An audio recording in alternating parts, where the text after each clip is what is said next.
Good afternoon. This is the regular joint meeting of the City County Comprehensive Plan Workshop. This meeting is called to order at 1:05 p.m. Welcome everybody.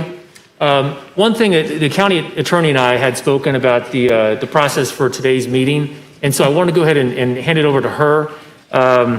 They're basically, the county commission has a 3-minute rule, which I think we might want to discuss amongst at least the county commission body on what to do about that for today's workshop. And then there's also the idea of the action items that are presented to the county commission side and the process that we might undergo for those too. So, Madam County Attorney. Thank you, Mr. Chair. So for the County Commission, as you know, in our weekly proclamation, there is a provision to temporarily modify Board Policy 1-05 to limit debate on each agenda item to 3 minutes per commissioner. Since this is a workshop format instead of a regular meeting, wanted direction from the board about how this meeting will be conducted. Thank you, Madam County Attorney. So as you know, in the agenda for today's workshop, we have 3 agenda items. And as the proclamation that we passed earlier is worded, we actually are limited to 3 minutes per speaker per agenda item. And for the purpose of the workshop, I wanted to see what the will of the body was for today. For example, would you all like to waive the 3-minute maximum requirement or the 3-minute limit for today's workshop to facilitate some of the conversation? Or would you like to take another direction?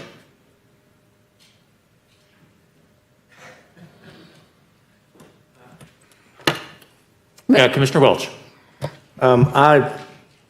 Thank you, Mr. Chair. I would, just in the sense of being consistent, I would not be in favor of the 3-minute time limit.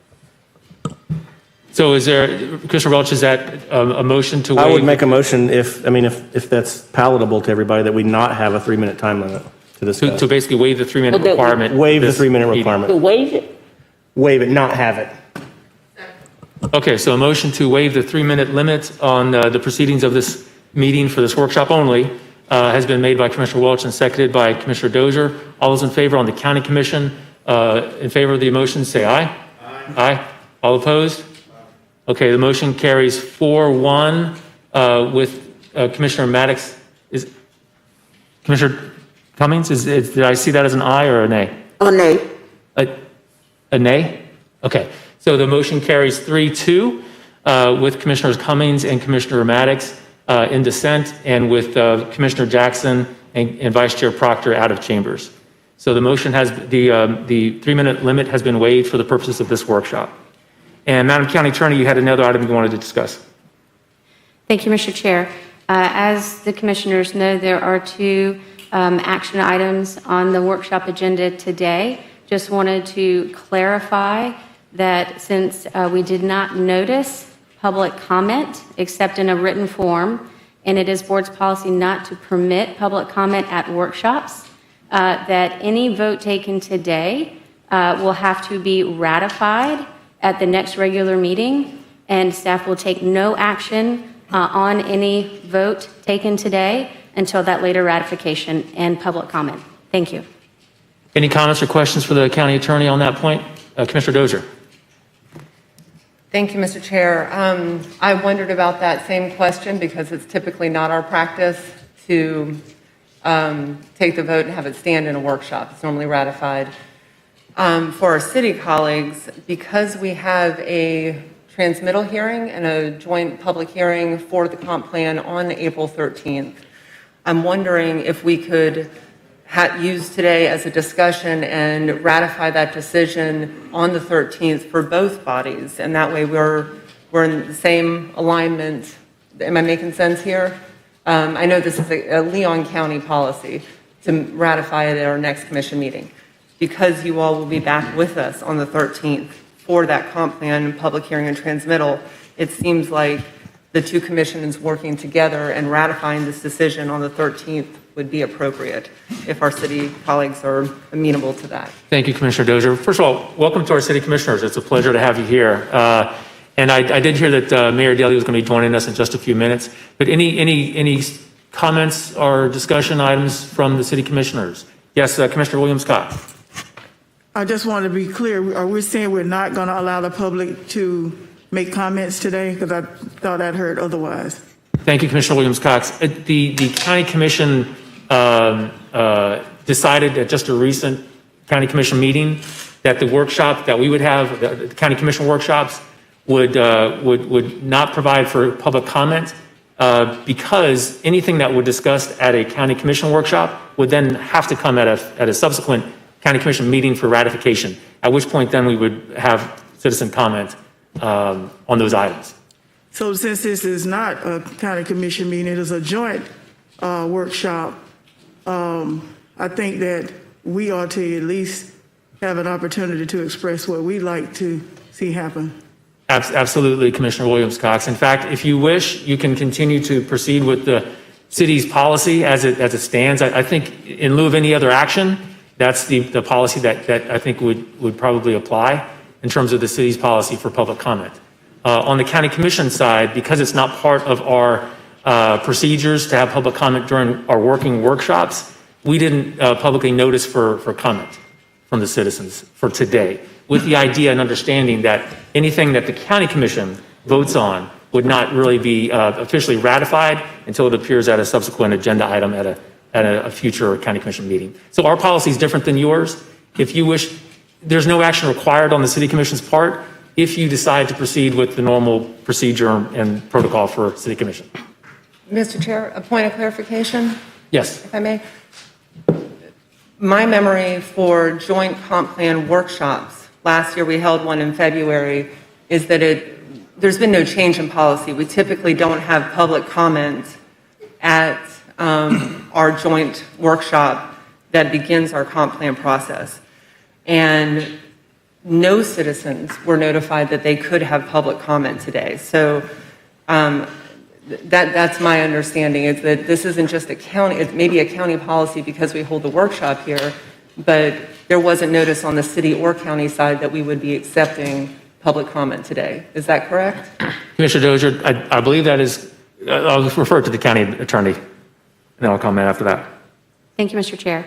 Yeah, so the current board policy, and it's been in existence for a while, does not provide for public comment at county commission workshops.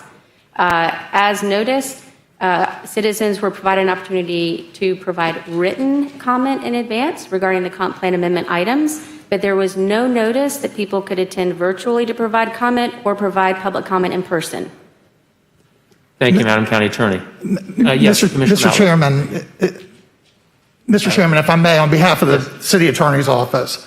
So the City Attorney's position is that you have items today that would call for a vote, and that the city commissioners have a duty to hear public comment before you vote.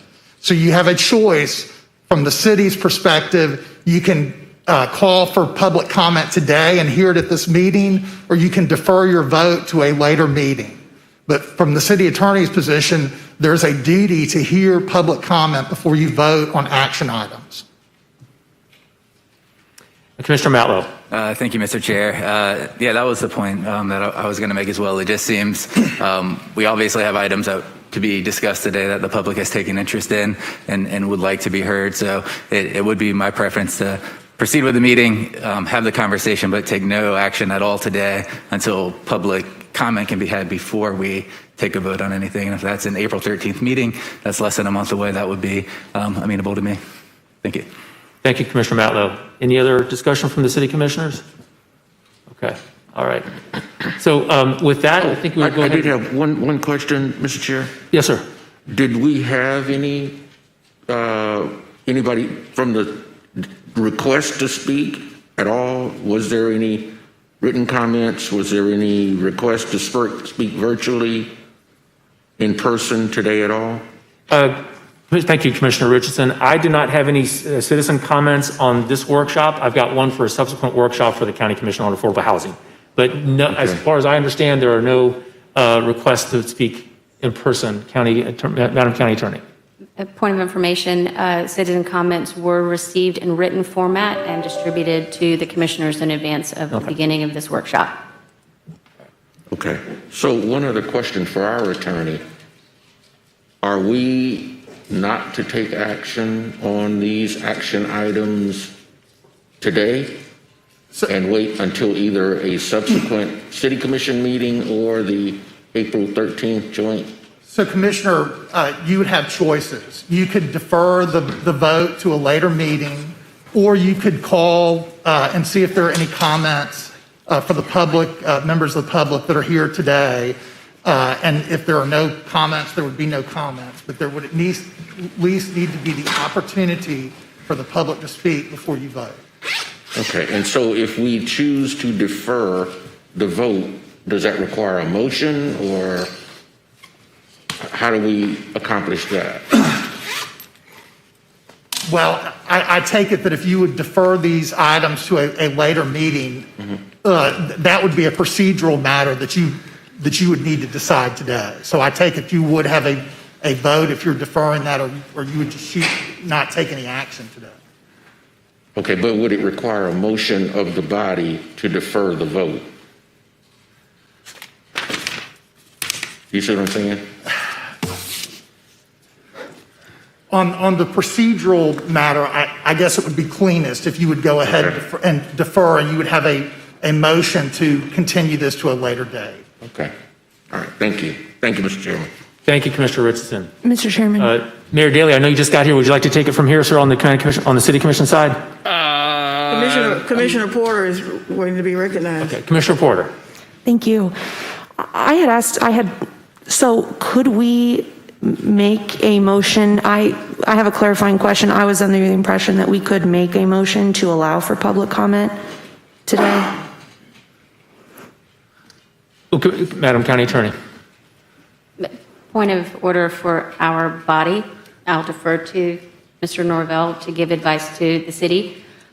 Given the board's policy and the lack of public notice about limited ability for public comment today, even if you do allow public comment and take any vote, the county attorney's position is it would still require a ratification and that staff would take no action based on any vote taken today.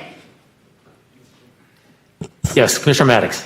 I think we may be complicating the situation a little bit. I mean, even if it takes ratification, we take a vote today. I mean, it's no big deal for us to go through the ratification process. So if the city's going to allow comment by virtue of that's their policy, then they'll allow comment if we take a vote. So I'm trying to understand here, if they allow comment, we take a vote, we still got to go to ratification. I don't understand what the basis of the conversation is that we're having here. Madam County Attorney.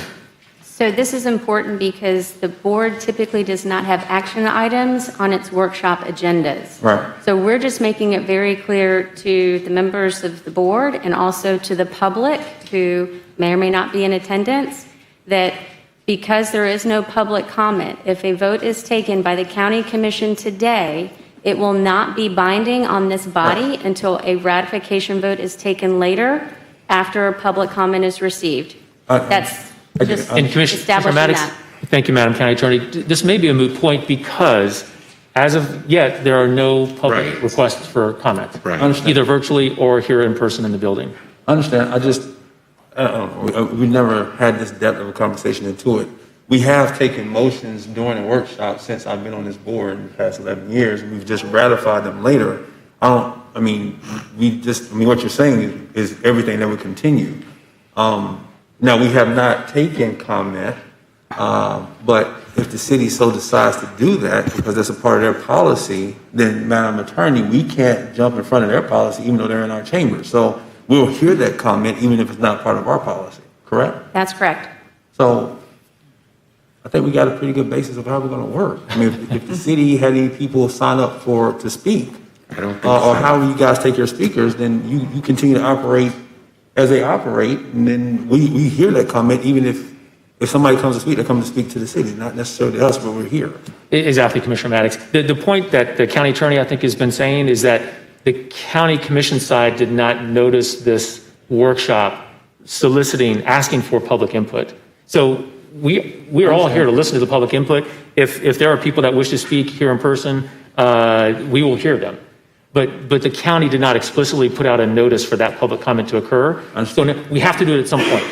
So when these agenda items then come for ratification at a future county commission meeting, that is a process when anyone and everyone that wishes to speak on those items will come, it'll be properly noticed, and then we can listen to those comments. Understood, and that ratification will not be on the consent agenda, that ratification will be on the general business, correct?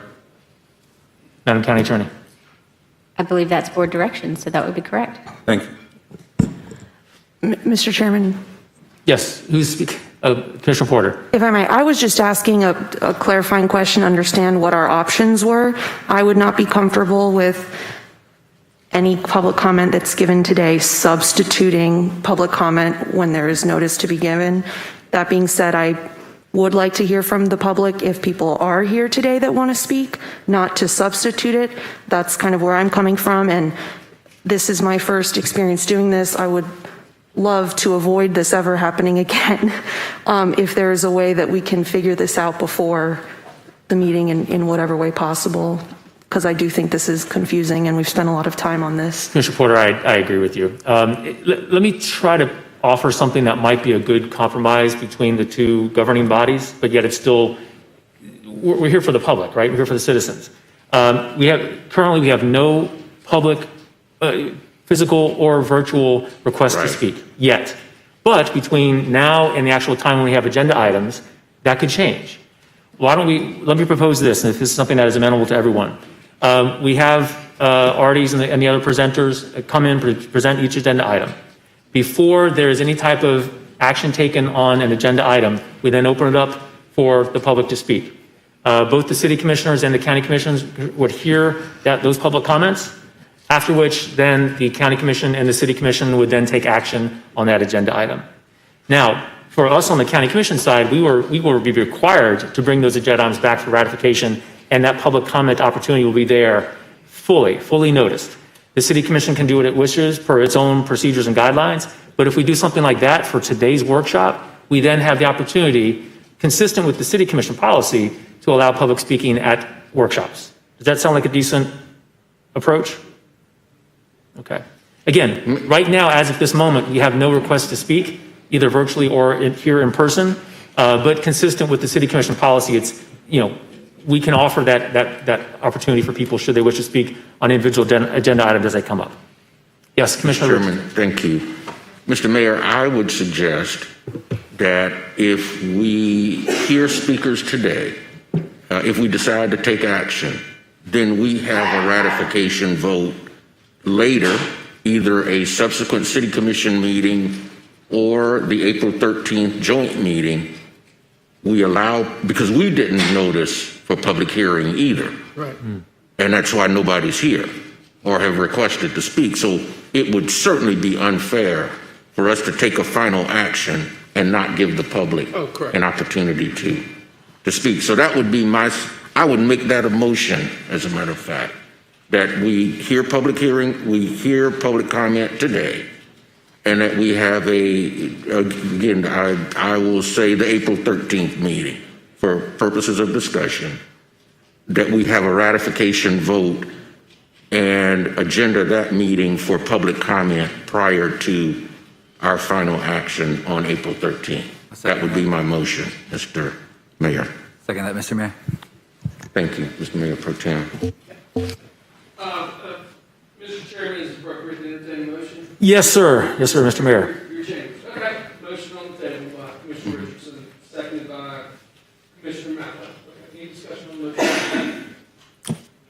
Yes, ma'am. There are items on today's agenda, or an item on today's agenda that I had hoped that we would take action on today and would begin to do that work. So I came prepared to make a final decision on something, because what we need from the county is an agreement on the name change. But if we're gonna have to wait until April 13th to do a simple thing like a name change, then really, why do we have to wait that long for an agreement on a name change? And I mean, there's maybe more in there, but the biggest part of it is that, I'm referring to the Southside Action Plan. We talked about this at our retreat in January, and now we're here today for our joint meeting to have an agreement on that change.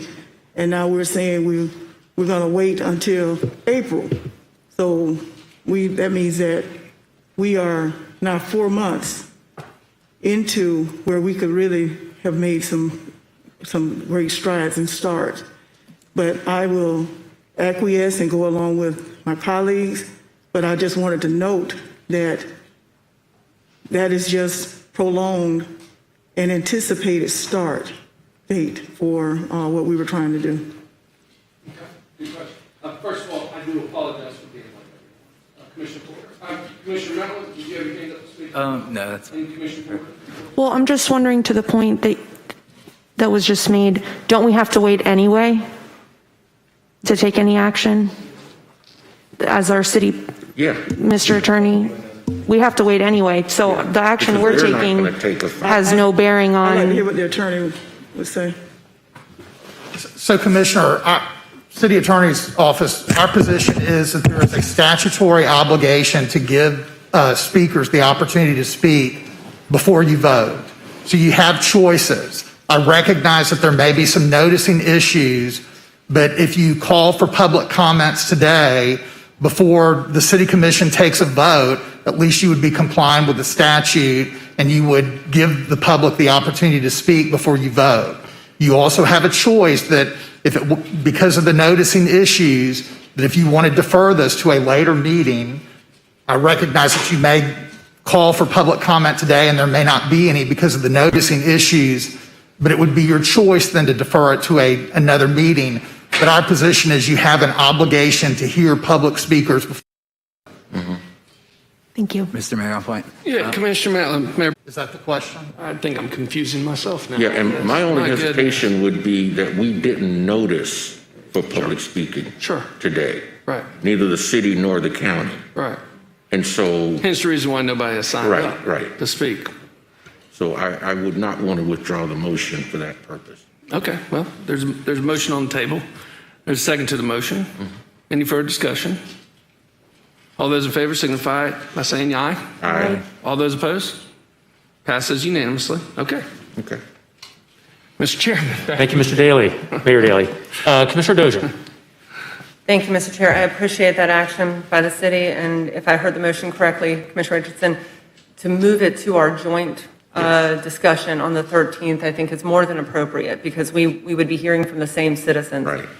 So, and I think you covered one of the questions, Mr. Chair, I had, which was there was no opportunity given or notice given Right. for city or county residents to attend virtually or in person. So, again, Mr. Mayor, as you said, I think I'm glad for the motion, but this is our standard procedure. Yep, and it's your chambers. I do want to note before we go forward, though, that for our county administrator and city manager, I think item 2 led to some of this confusion, because it is a bit, I mean, it asked for substantial action by both boards today during a workshop. And so we all started getting some constituent questions about that. So moving forward in this discussion, I think we need to acknowledge that this has been our practice not to have public comment at our initial workshop on comp plan. This is for discussion. We're only given an hour and a half to dig into a lot of issues. This is an unusual item, and in the future, any item like this should not ask for a decision at a workshop. It should be, but based on city and county policy, at a publicly noticed meeting with public comment. Ms. County Administrator, is that accurate and something that we could reflect on in the future? Mr. County Administrator. Yeah, that is, Commissioner Dozier, accurate. The only reason it's here is that it was requested by the board last time we met. And it was a change of staff direction. And so, but it was always our anticipation that we would ratify that later in an item. Okay, and that's the last point I'll make, Mr. Chair. We keep talking about ratification, and I'm glad someone said not on consent, it would be up for discussion. This one, item 2, could have a lot of discussion. I think item 3, both city and county have taken it up on Southside, and I think we could move forward more quickly with that. But this ratification is probably going to have a lot of public involvement. We could have more questions. We'll get to that. And I think we need to be clear in our agendas in the future about that process for city and county. Thank you. Good points, Commissioner Dozier. Thank you very much. Any other comments from the County Commission? Okay. And for folks that are here in the audience and maybe on TV watching, I know it seems like we're talking very process-heavy discussion, but it's really important for, of course, for both the county commissions and the city commissions to get this right. Making sure that we respect the right of citizens to reach out to us and provide input is very important to us. And making sure we do so before we actually vote on the items is very important to both of the commissions. So thank you very much for your patience. Moving on, our first agenda item we have this afternoon is item number 1 for the 2021 Cycle Comprehensive Plan amendments. For that, we have Ms. Cherie Bryant to start us off. Yes, and that's what I'm going to do is start you off. The lay of the meeting is Artie White is going to talk about the comp plan amendments for this cycle and then move into item 2 regarding the consultant procurement, potentially for the land use element and land use and mobility element. And then Devin will wrap us up with the discussion of the Southside Action Plan. So I just wanted to, before we get started, just make a statement about item 2 because there has been a good bit of discussion and just clarify that all this is seeking is direction on whether or not to hire a consultant. There were a lot of materials included in the attachments because in the prior discussions it was the intent to put this forward as a peer review of the work done to date. So we included a lot of those documents, kind of stopped at the point at which point we were told to seek a consultant. That doesn't mean that any of that is written in stone. It's a lot of work. It was a lot of outreach. It was several years of work. So we did include it so that we didn't, if there were pieces that the consultant saw useful, they could use it and then devote their resources to other analysis or other outreach. So that is but I do want to clarify that there is no changes in land uses or land use designations or densities or anything of that nature proposed in this. And then I think some of the confusion also just came with some the names of some of the districts that were being considered. So I do want to clarify that we aren't proposing any changes in those documents. Those were just a culmination of some draft policies. But the consultant could decide to go in with a blank slate. But then if they want to pick and choose, then they have, that's just a smart utilization of resources if they decide to do so. We included it actually for transparency. We didn't want to provide them anything that hadn't actually been routed publicly. And so we wanted to make certain that everyone has had the ability to see what was being provided to the consultants and then step back and let them do their analysis. With that, I'm going to step away and Artie's going to go into the first 2 items.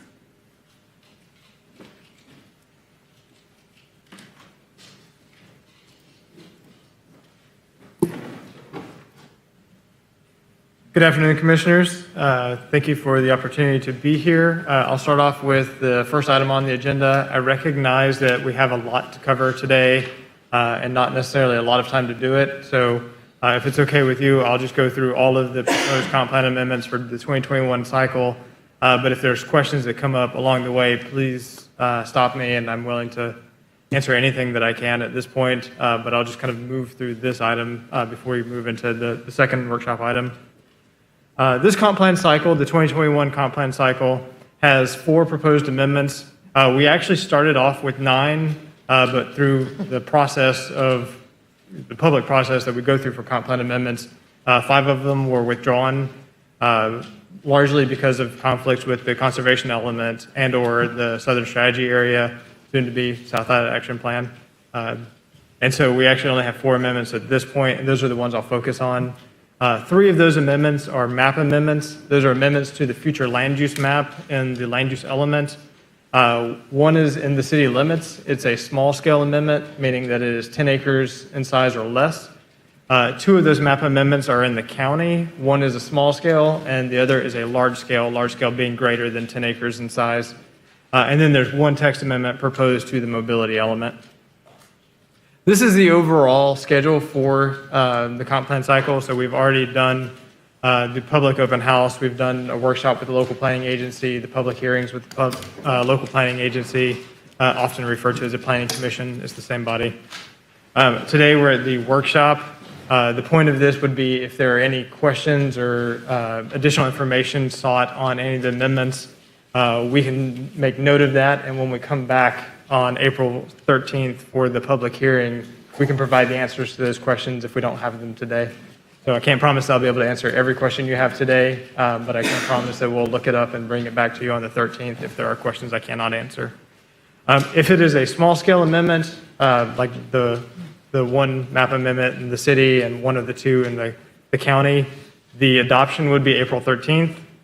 For the large-scale amendment, as well as the text amendment, the adoption hearing for that would be June 8th. So at the April 13th, we would vote, or you would vote, I do not vote, you would vote on whether to transmit that to the state. The state has 30 days to review those large-scale amendments and text amendments. Then it would come back on June 18th for a vote on whether to adopt those or not.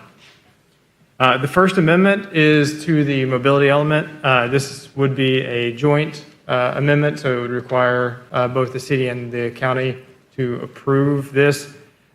This amendment would add a policy that would support the implementation of the CRTPA, Capital Region Transportation Planning Agency's Tallahassee Leon County Bicycle and Pedestrian Master Plan. Essentially, it would adopt that master plan by reference so that any projects in that plan that came forward for implementation would be considered consistent with the comprehensive plan. In looking at this, we note that the proposed policy to support that is consistent with the overall mobility element goal, which is really focusing on a multimodal transportation system. It is consistent with Goal 1, which is focused on motorized bicycle and pedestrian circulation, specifically the bicycle and pedestrian part of that.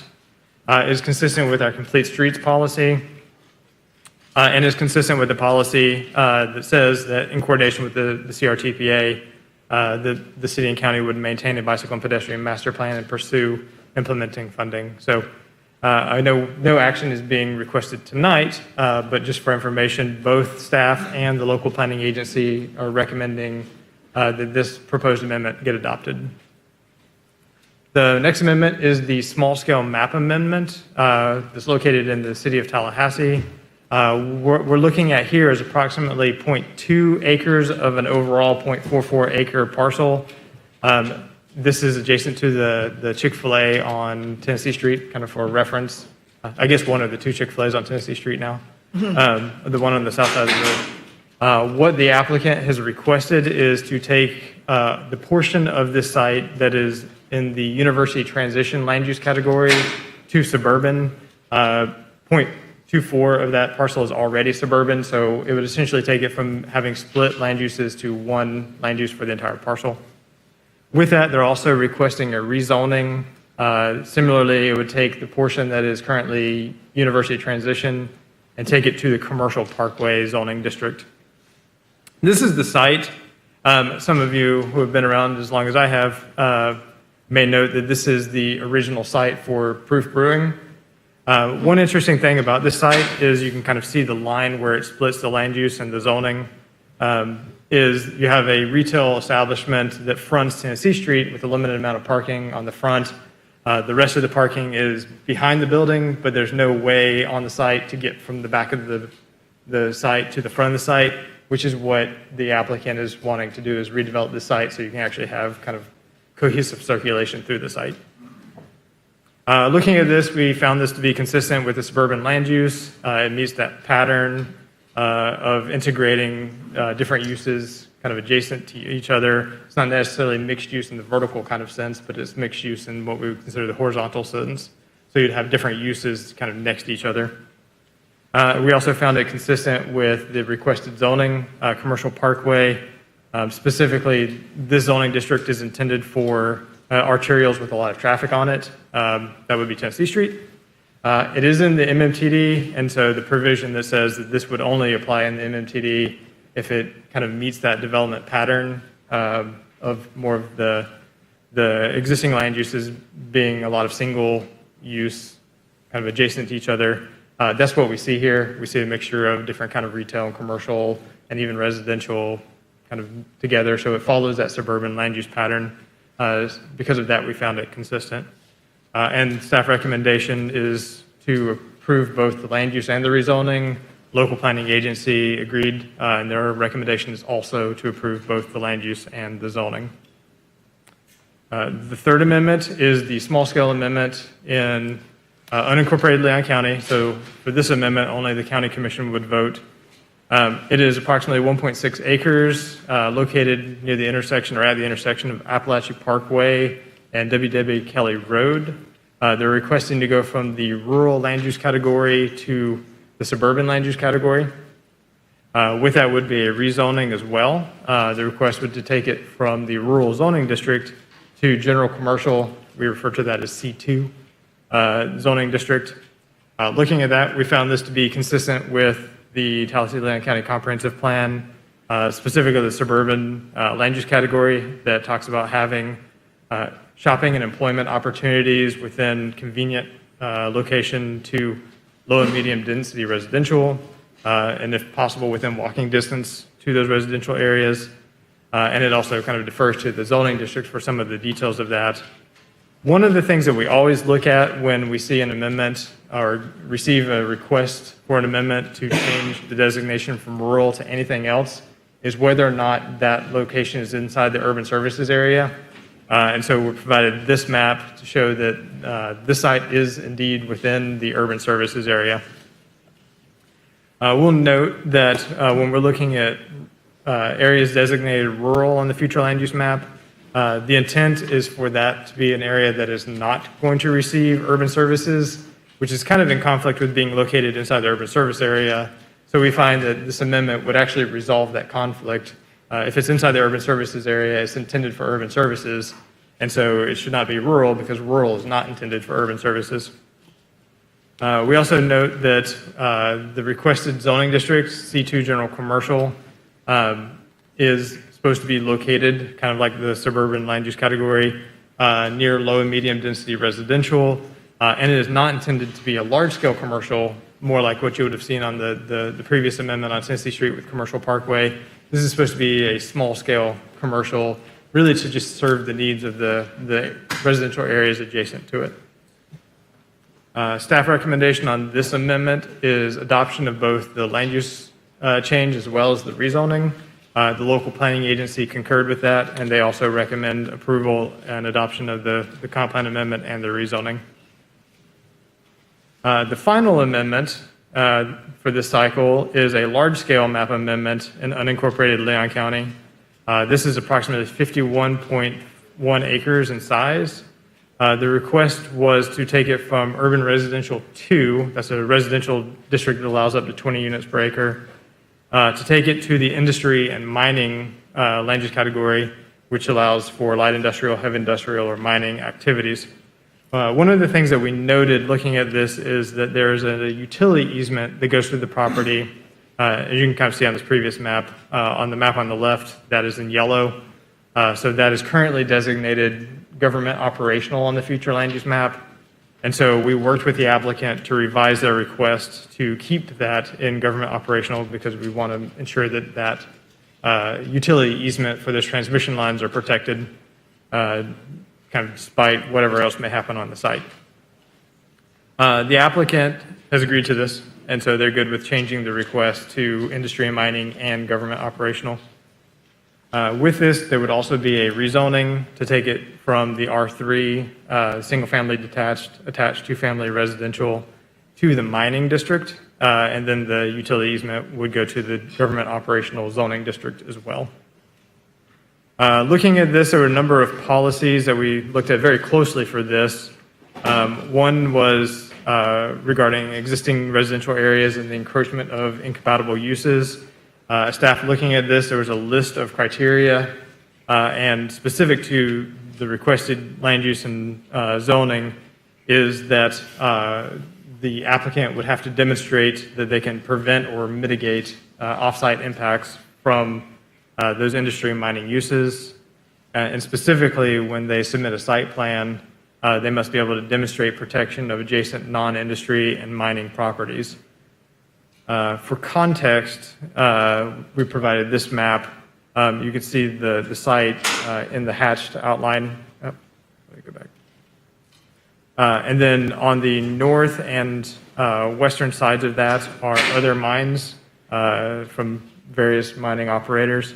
But on the southern and eastern portion of the site, there is an existing neighborhood, the Pine Ridge Estates. And so we want to kind of make sure that that's clear in our analysis. And so we note that in the staff report.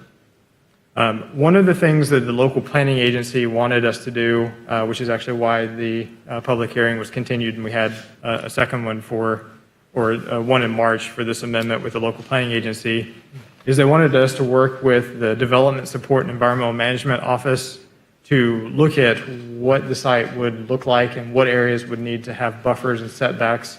And so working with the Development Support and Environmental Management, DSEM, we put together this map.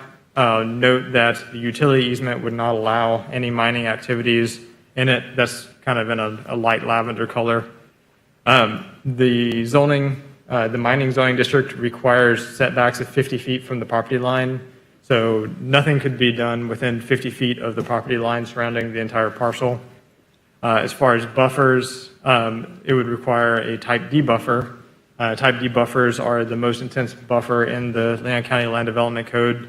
It ranges from 30 feet to 60 feet. If it's 30 feet, it's more densely vegetated. If it's 60 feet, the vegetation is spread out over a larger distance. So you trade density of vegetation for distance away from the property line.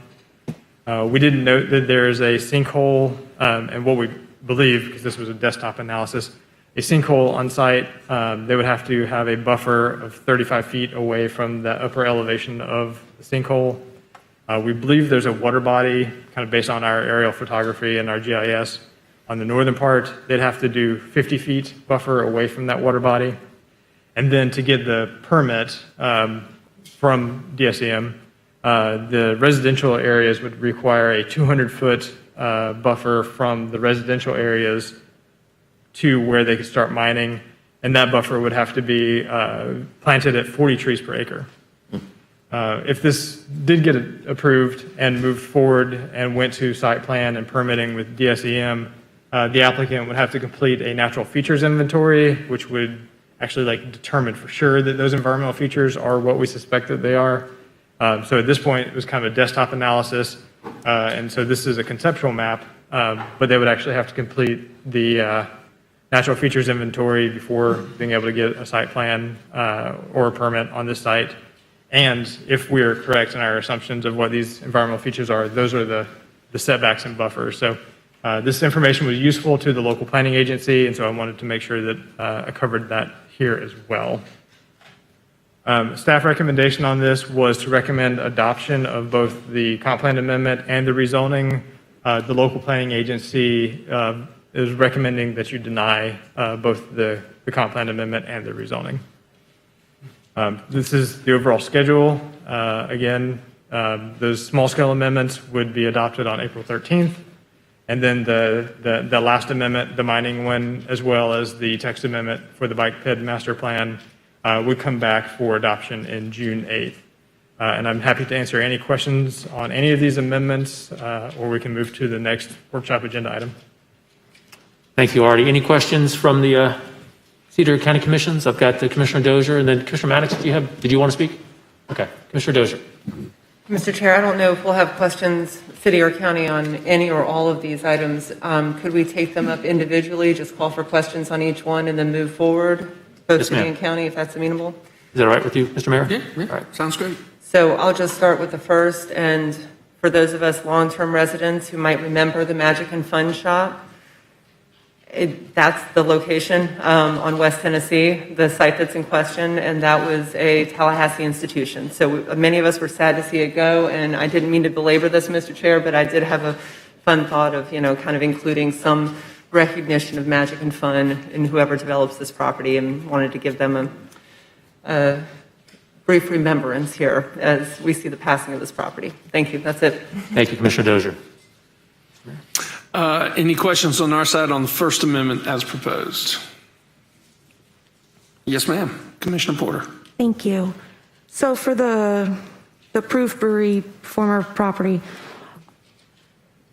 Are we concerned about the traffic? Because I see some of these, drive-throughs. I understand that it's sort of, part of it is the connection between the front and the rear. And I'm not necessarily opposed. I'm just wondering if we've thought about that. At this point, we're just looking at allowable uses, densities and intensities when and if it gets approved. If it gets approved and when they come with a site plan, they would have to do a concurrency analysis, and that would look at potential traffic impacts. And if there were none, then they could move forward. If there are, they'd have to mitigate those. Okay, thank you. Any other questions or comments from the city or county commissions? Okay, moving on to the next item, Artie. The next amendment was the W.W. Kelly Road Amendment. Any comments from the county commission? Commissioner Dozier. Mr. Chair, this is in the district. I have received some emails about the proposed Dollar General for this location. I struggle with this a little bit because it's corner of Appalachia Parkway. I can understand a Dollar Tree, Dollar General, whichever one it is, forgive me, going into that site. But it was interesting to see the urban service area just kind of bifurcate a lot of the property in that area. Just something to reflect on in the future.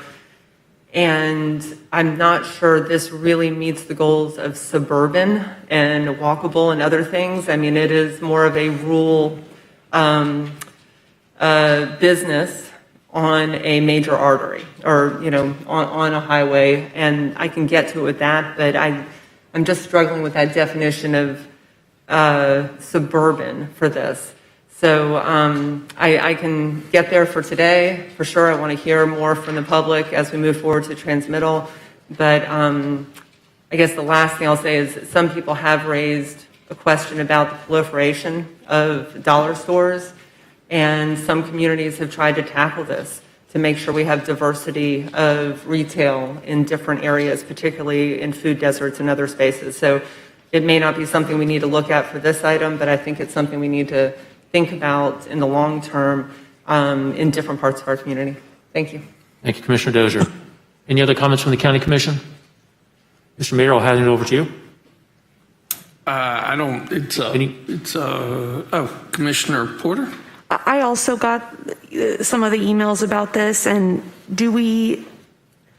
I guess that in the future, I would just like, the agenda item, it says development of a neighborhood retail store, and then finding out that it might be a Dollar General kind of threw me off a little bit. So if we do have that kind of information, we may not, it would be helpful if it were provided. Any other comments? All right, Chairman. thank you, Mr. Mayor. Artie, next amendment. And the final map amendment was the Union Church Road Amendment.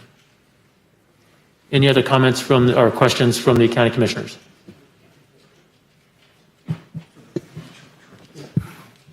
Commissioner Dozier. Mr. Chair,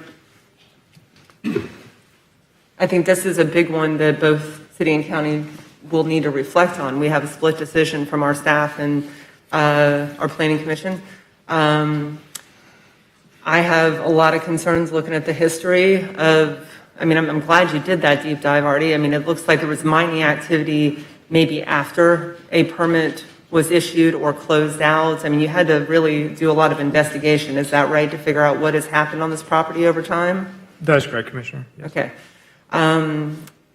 Yes, sand is a commodity we need. There are 2 other private companies that have mines right there, but this is closer to residential.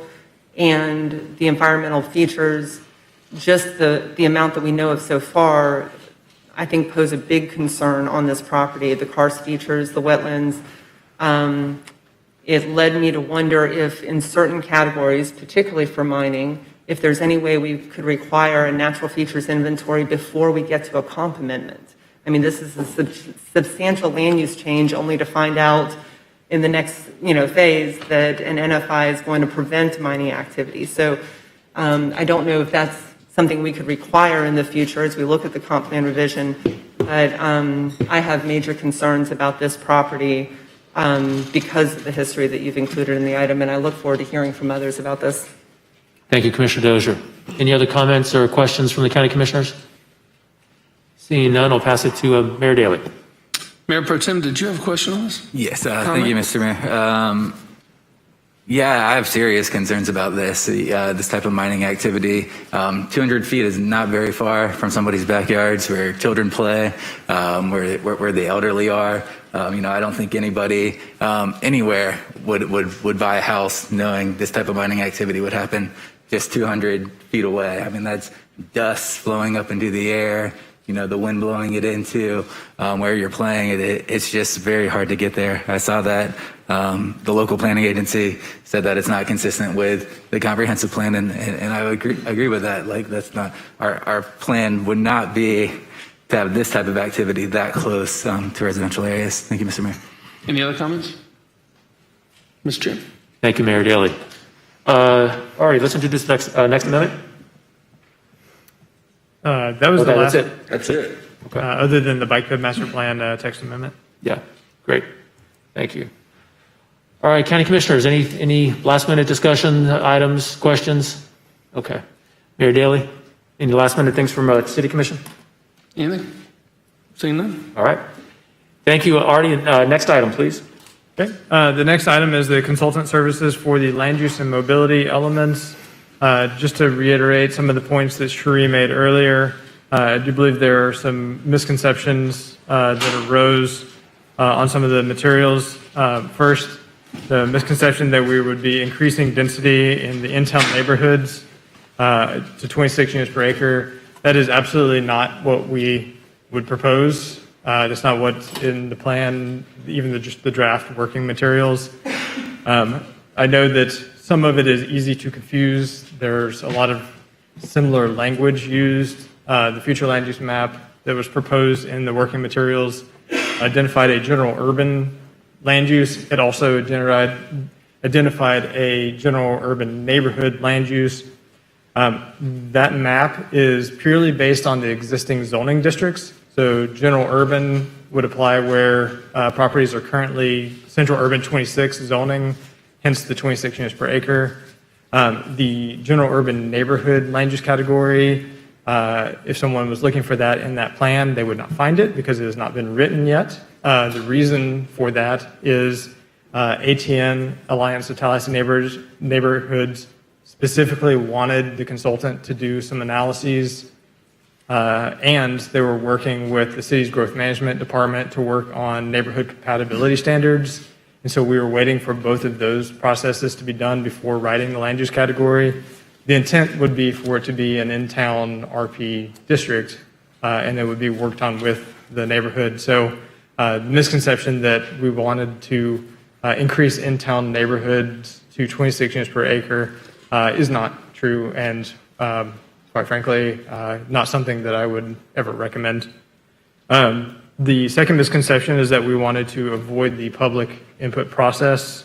That is also not true. From the very beginning of this process, we would write something, go out to the public, get feedback on it, bring it back, refine it, go back to the public, get feedback on it. And it was very iterative in terms of going to the community, coming back, rewriting something, taking it back to the community to try to build consensus or find out what to update.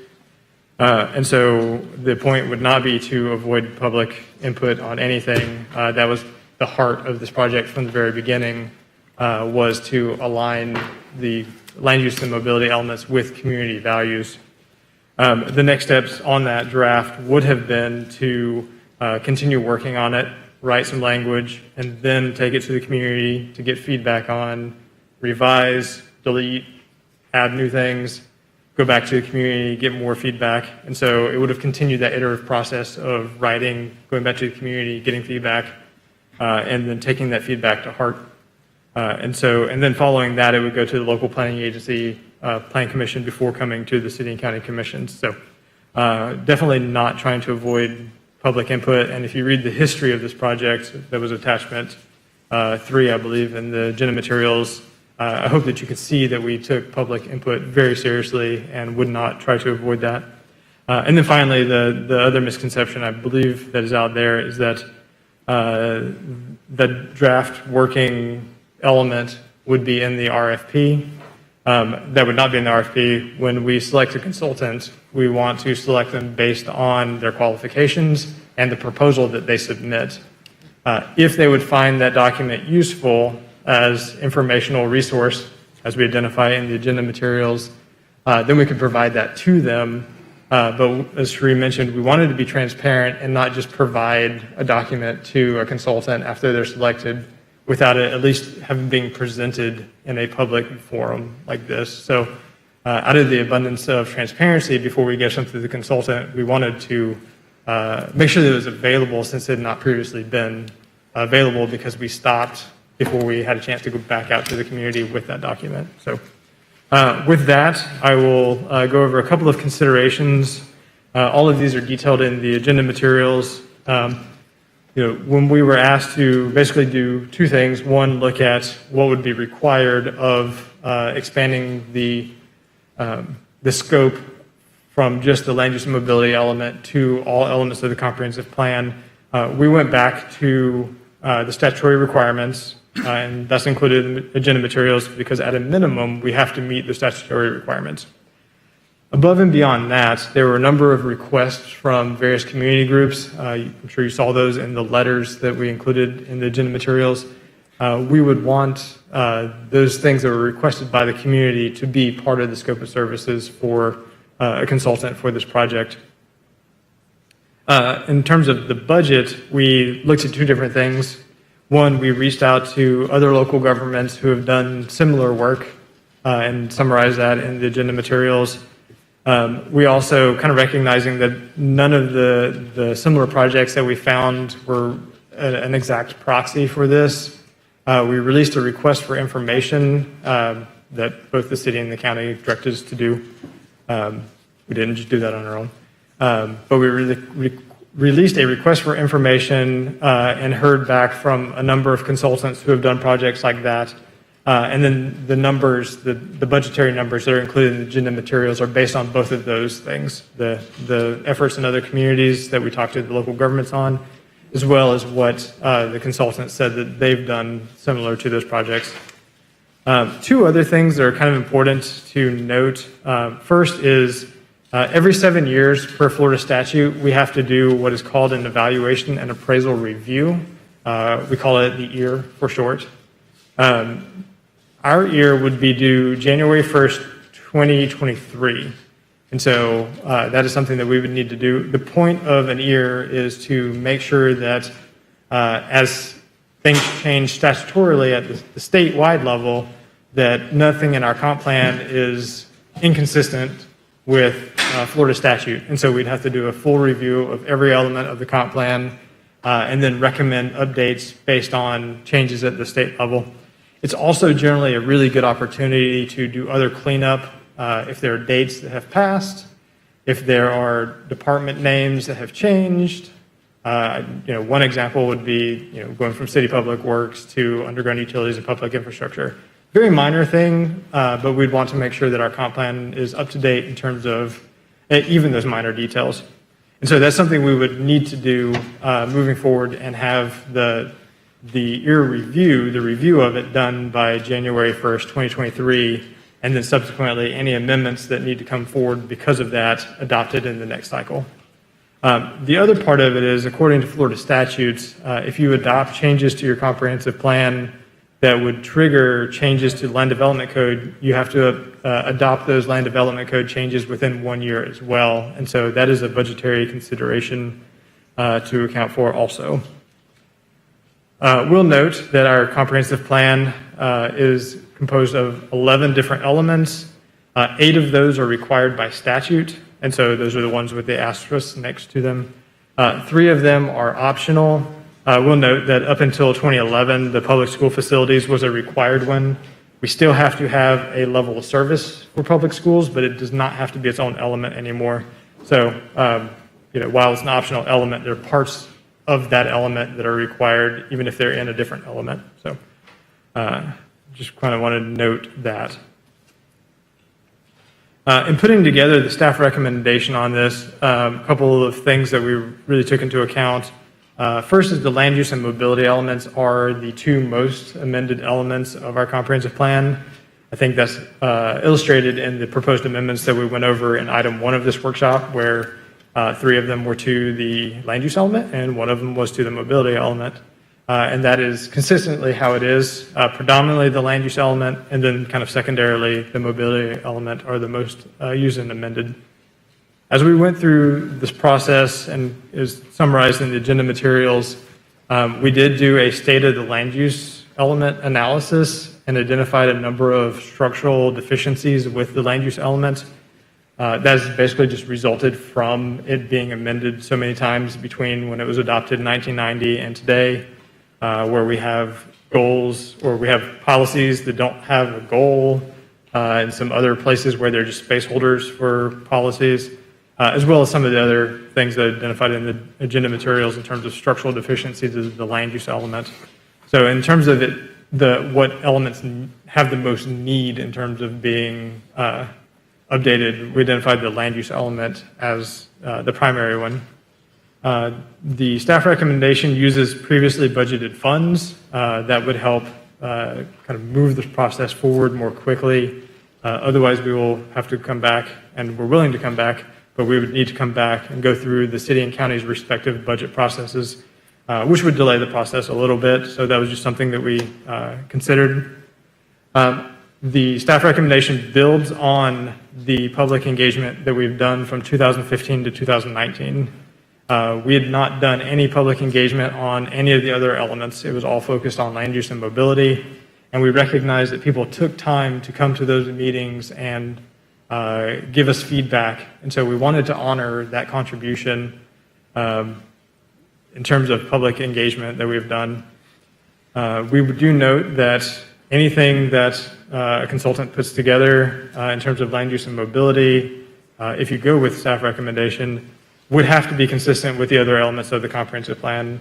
We would not be able to adopt an amendment to the land use or mobility element that were in conflict, say, a policy in the historic preservation or the conservation element. And so internal consistency would have to be maintained.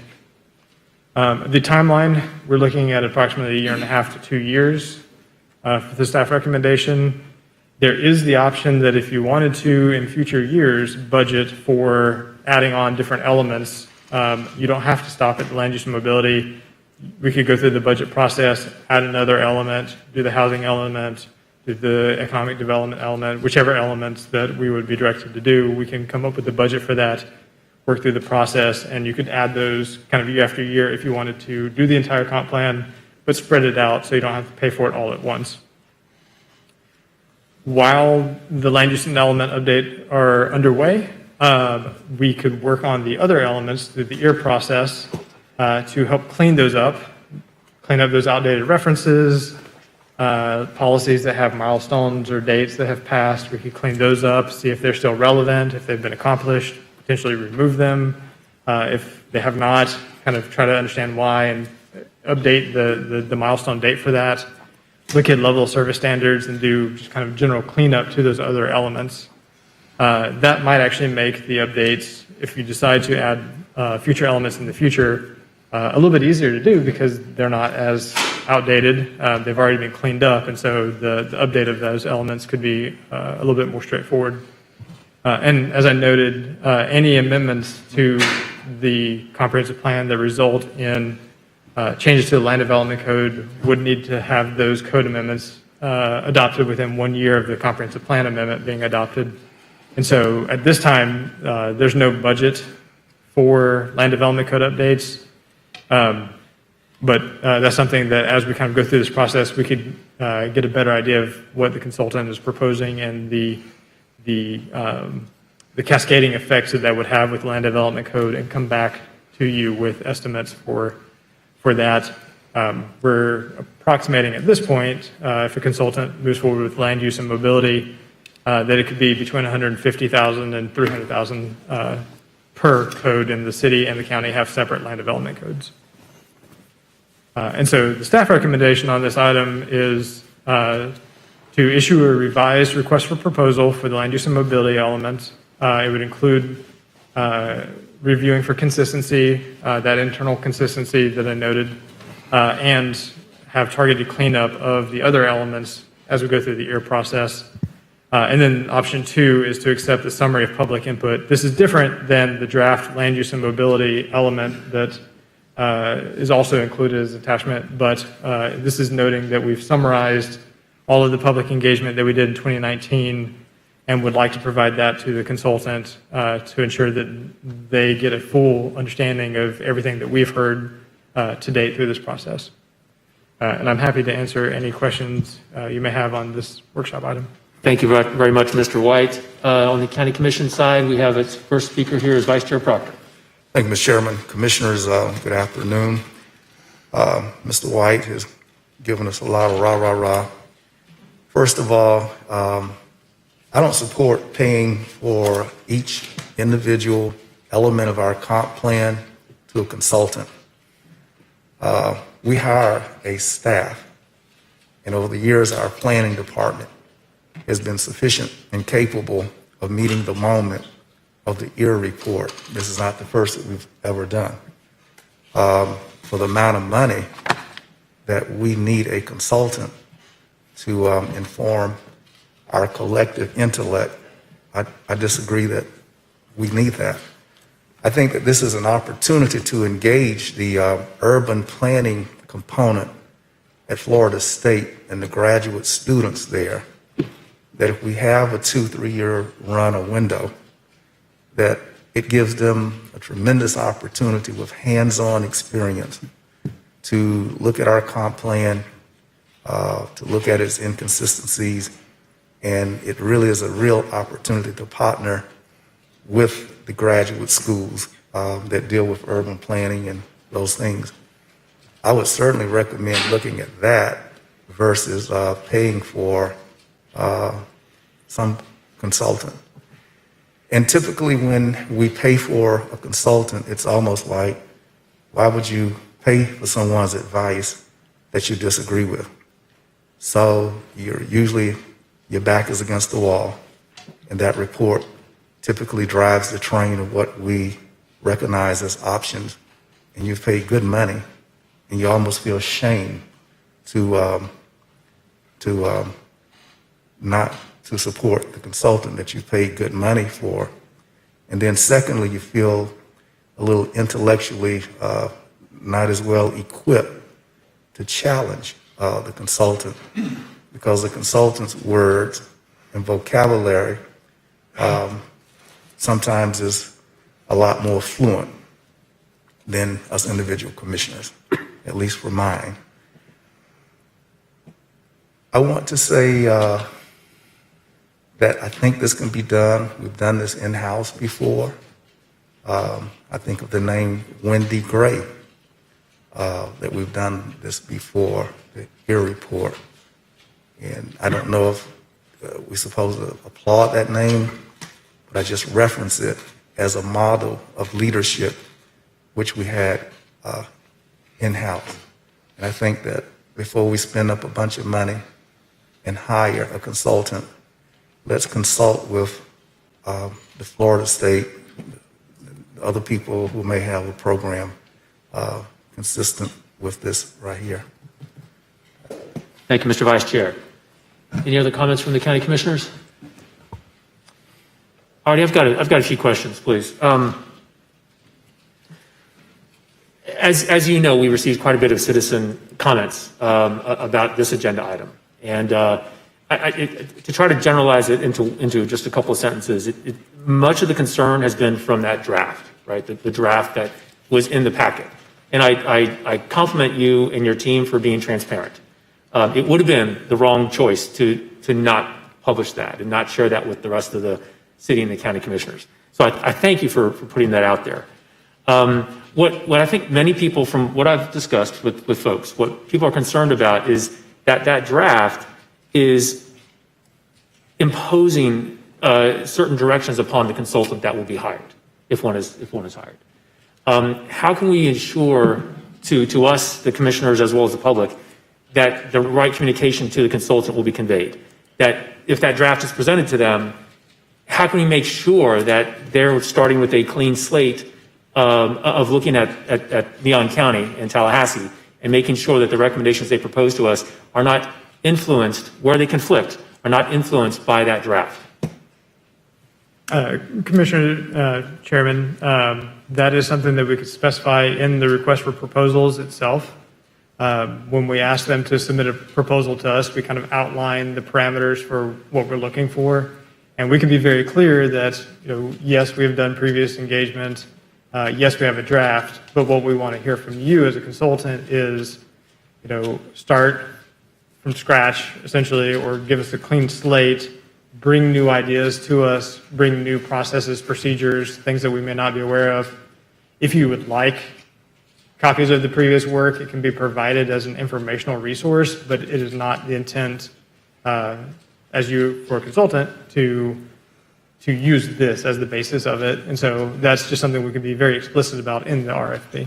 I'd like to have you make sure, please do that going forward, because one thing that I know, I just suspect that both the city and county commissions will need to be talking about with citizens over the course of this comp plan will be that draft and the consultants, and making sure that the consultants really are doing everything that we paid them to do, which is take a look at a clean slate, using the draft where it might make sense, but not letting the draft influence the direction that they need to go into. That's going to be very important. At some point, if this motion moves forward on the city and the county commissions, we hire a consultant. Will that consultant come to us at a future joint comp plan hearing? I'll defer to legal, but I believe my understanding is that we would bring the proposed selected consultant back for approval before kind of executing any contract. Is that correct? I believe that's the process, Chairman, that we would go through the RFP process and bring back who the selection committee found before moving forward with the contract. Okay, all right, thank you, Artie. Next point, about a year and a half ago, I just gotten elected.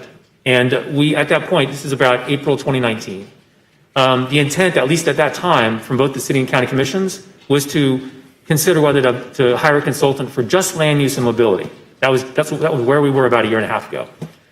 In preparation for that, what I did is working with Pam Hall and others, I put together some questions to kind of elicit data that, at least in my mind, would help me increase my own confidence in making decisions with the rest of my colleagues on how to move forward with the comp plan. Those are things like, what are the projections for unmet housing need in the next 10 years, 20 years? What types of housing will be in demand, as best as we can predict, in the next 10 years, 20 years, right? Is it single detached? Is it something else, right? Trying to anticipate what those trends are and then trying to meet those in terms of where we want the comp plan to go. You and your team did a great job answering those questions. I have it right here, it's about 30 pages of really good information. And I want to thank you, again, I want to thank you and your team for doing all that work. It took a tremendous amount of time, I can tell, and I found it very helpful. In some of those cases, you rightly said that if the consultant is chosen, the consultant will be required to kind of do this analysis. And again, the best example I can think of is projected unmet needs for housing and where possible locations for that housing might be of interest to us as a community. In other words, if there's an unmet need for housing, we're going to need to figure out how to create the conditions to allow that housing to be created. Where in this county and in the city would as a community, we would like that housing to be? And in the document, you say, well, this is something that the consultants would take a look at, which makes perfect sense. In my mind, I think that data needs to be really collected and analyzed by the consultants and by your team before the comp plan really starts to take some type of calcification, right? In other words, we need the data and the analysis before we get too far along in the draft. The horse needs to come before the cart. Do you still believe that is the right approach to take? I know it's probably been a while since you saw that 30-page document you all did for my questions, but I still think that is the right process to take. In other words, let's get as best as we can predict where the housing needs are, what locations as a community we'd want to have them, encourage them to grow, what type of commercial properties might we need? And the answers to those questions, at least for me personally, are going to help me shape the decisions I need to make working with all of my colleagues here about where the comp plan should go. Does that still sound like a good approach? Is that still, and the reason why I supported the consultant coming in the first place was to help us find the answers to those data-centric questions. Does that all still sound like a good approach to you? Well, to be honest, Chairman, I will take the direction from the commission, so I'm hesitant to say that's a good approach or not.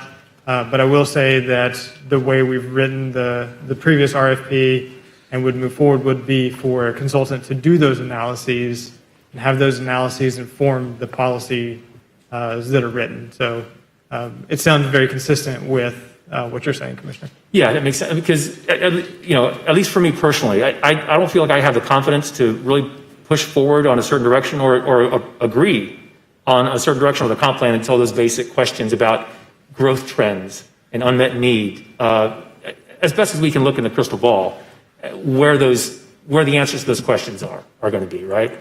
Okay, and then the last question I had was, I know all 11 elements are highly interlinked. It's hard to look at just one by itself and not have it touch some of the other 10. In my mind, maybe you can answer this. So right now we're still focused on maybe land use and mobility being the two that we move forward with the consultant. That's the recommendation. Wouldn't it make sense for us to also take a look at conservation? If we're taking a look at land use and mobility, don't you think that the intersection of the conservation element is going to be so important for us to take a look at the same time as land use and mobility? I'm not a planner, but it seems to me to make sense that we would want to put conservation at the forefront, at the first tier, along with the other two. Commissioner, we did look at that, and the conservation element is actually pretty solid. That's not a technical planning term, but it is pretty clear. We've actually used it, as I noted, to recommend denial on 4 of the amendments that got withdrawn before they even got to you, because the policies are very clear in terms of conservation areas and preservation areas. The conservation element has resulted in land development code that has been put into place. The county has the minimum standards that have to be adhered to in terms of environmental policy. And so we would understand that the land use and mobility elements moving forward would be consistent with that conservation element as it's written today. If the will of the elected bodies would be to reevaluate that, that is something that you can give the direction for us to. But in terms of the way we formulated staff recommendation, it was that maybe there's some small edits here and there that the elected officials would like to see to the conservation element, but as a whole, it doesn't need the same level of reevaluation and rewriting that the land use element does. It's a pretty good element. Okay. All right. Thank you very much. I have Vice Chair Proctor, and then I've got Commissioner Dozier, and then Commissioner Welch. Thank you, Mr. Chairman. Commissioners, I think that in this particular room, that probably the person who is keenest aware and could put in context this statement is Commissioner Curtis Richardson. In 1990, we come up with a comp plan, philosophically who the state of Florida was. Florida was about balanced growth, protecting the environment. The Everglades was chief among those environmental gems. Industry, sugar, and developers fought back, disagreed.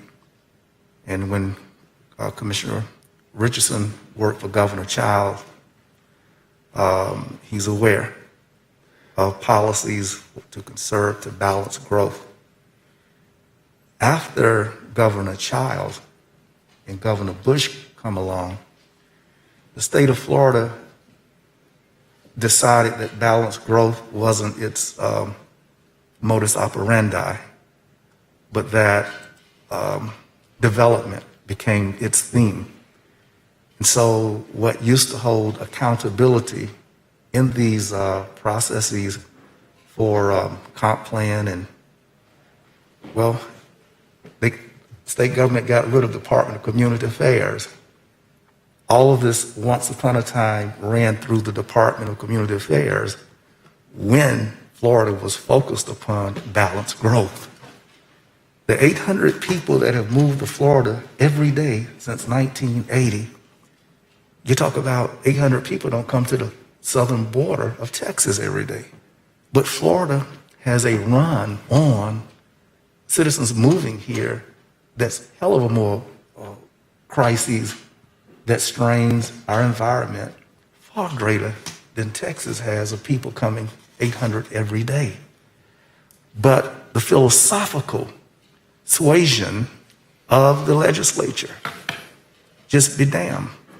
And so for us to reconcile our comp plan in 2021 to something that started out in 1990, we can't do that. Florida's not the same state. What we have on the book can never jive. We could never, so I just don't think that as we want to pay a consultant to make sure that we're in compliance, what we're paying a consultant to do is not to move the mountain, to achieve anything. We're just going through the academic process of the state that itself, it holds itself not accountable to. This is fraudulent of what's being pushed upon us to try and reconcile and pay somebody to do. The levels of accountability for our comp plan, it just does not go through the same processes as once upon a time. And in this particular room, nobody is more clearly exposed to that than Commissioner Richardson, who was our representative and knows full good and well that struggle of. So I just think that as we're straining to live up to something, it's almost like looking at the Bible and saying we're trying to live up to the biblical standard. And today, just taking one example, we have same-sex marriages. It's hard to hold the Bible up as a standard in a different era. And that's exactly the kind of, it's an accurate metaphor to speak to something on a book about environmental purity, all that. And when big money comes along, we have yielded to the forces of development. And I think that as we're trying to reconcile where we are, we need to be honest and take ourselves in this community and redefine, if we need to, who we are, 21st century, because Moses and Jeremiah and all of them in 1990, who the state was back then, the agencies that oversaw this, they don't exist. So I don't want us dreaming to a standard, a level of commitment to something that the state just don't care about. They really don't. It doesn't even exist. And the commitment to growth was so strong that we obliterated state agencies that they would not be an impediment to growth and big money.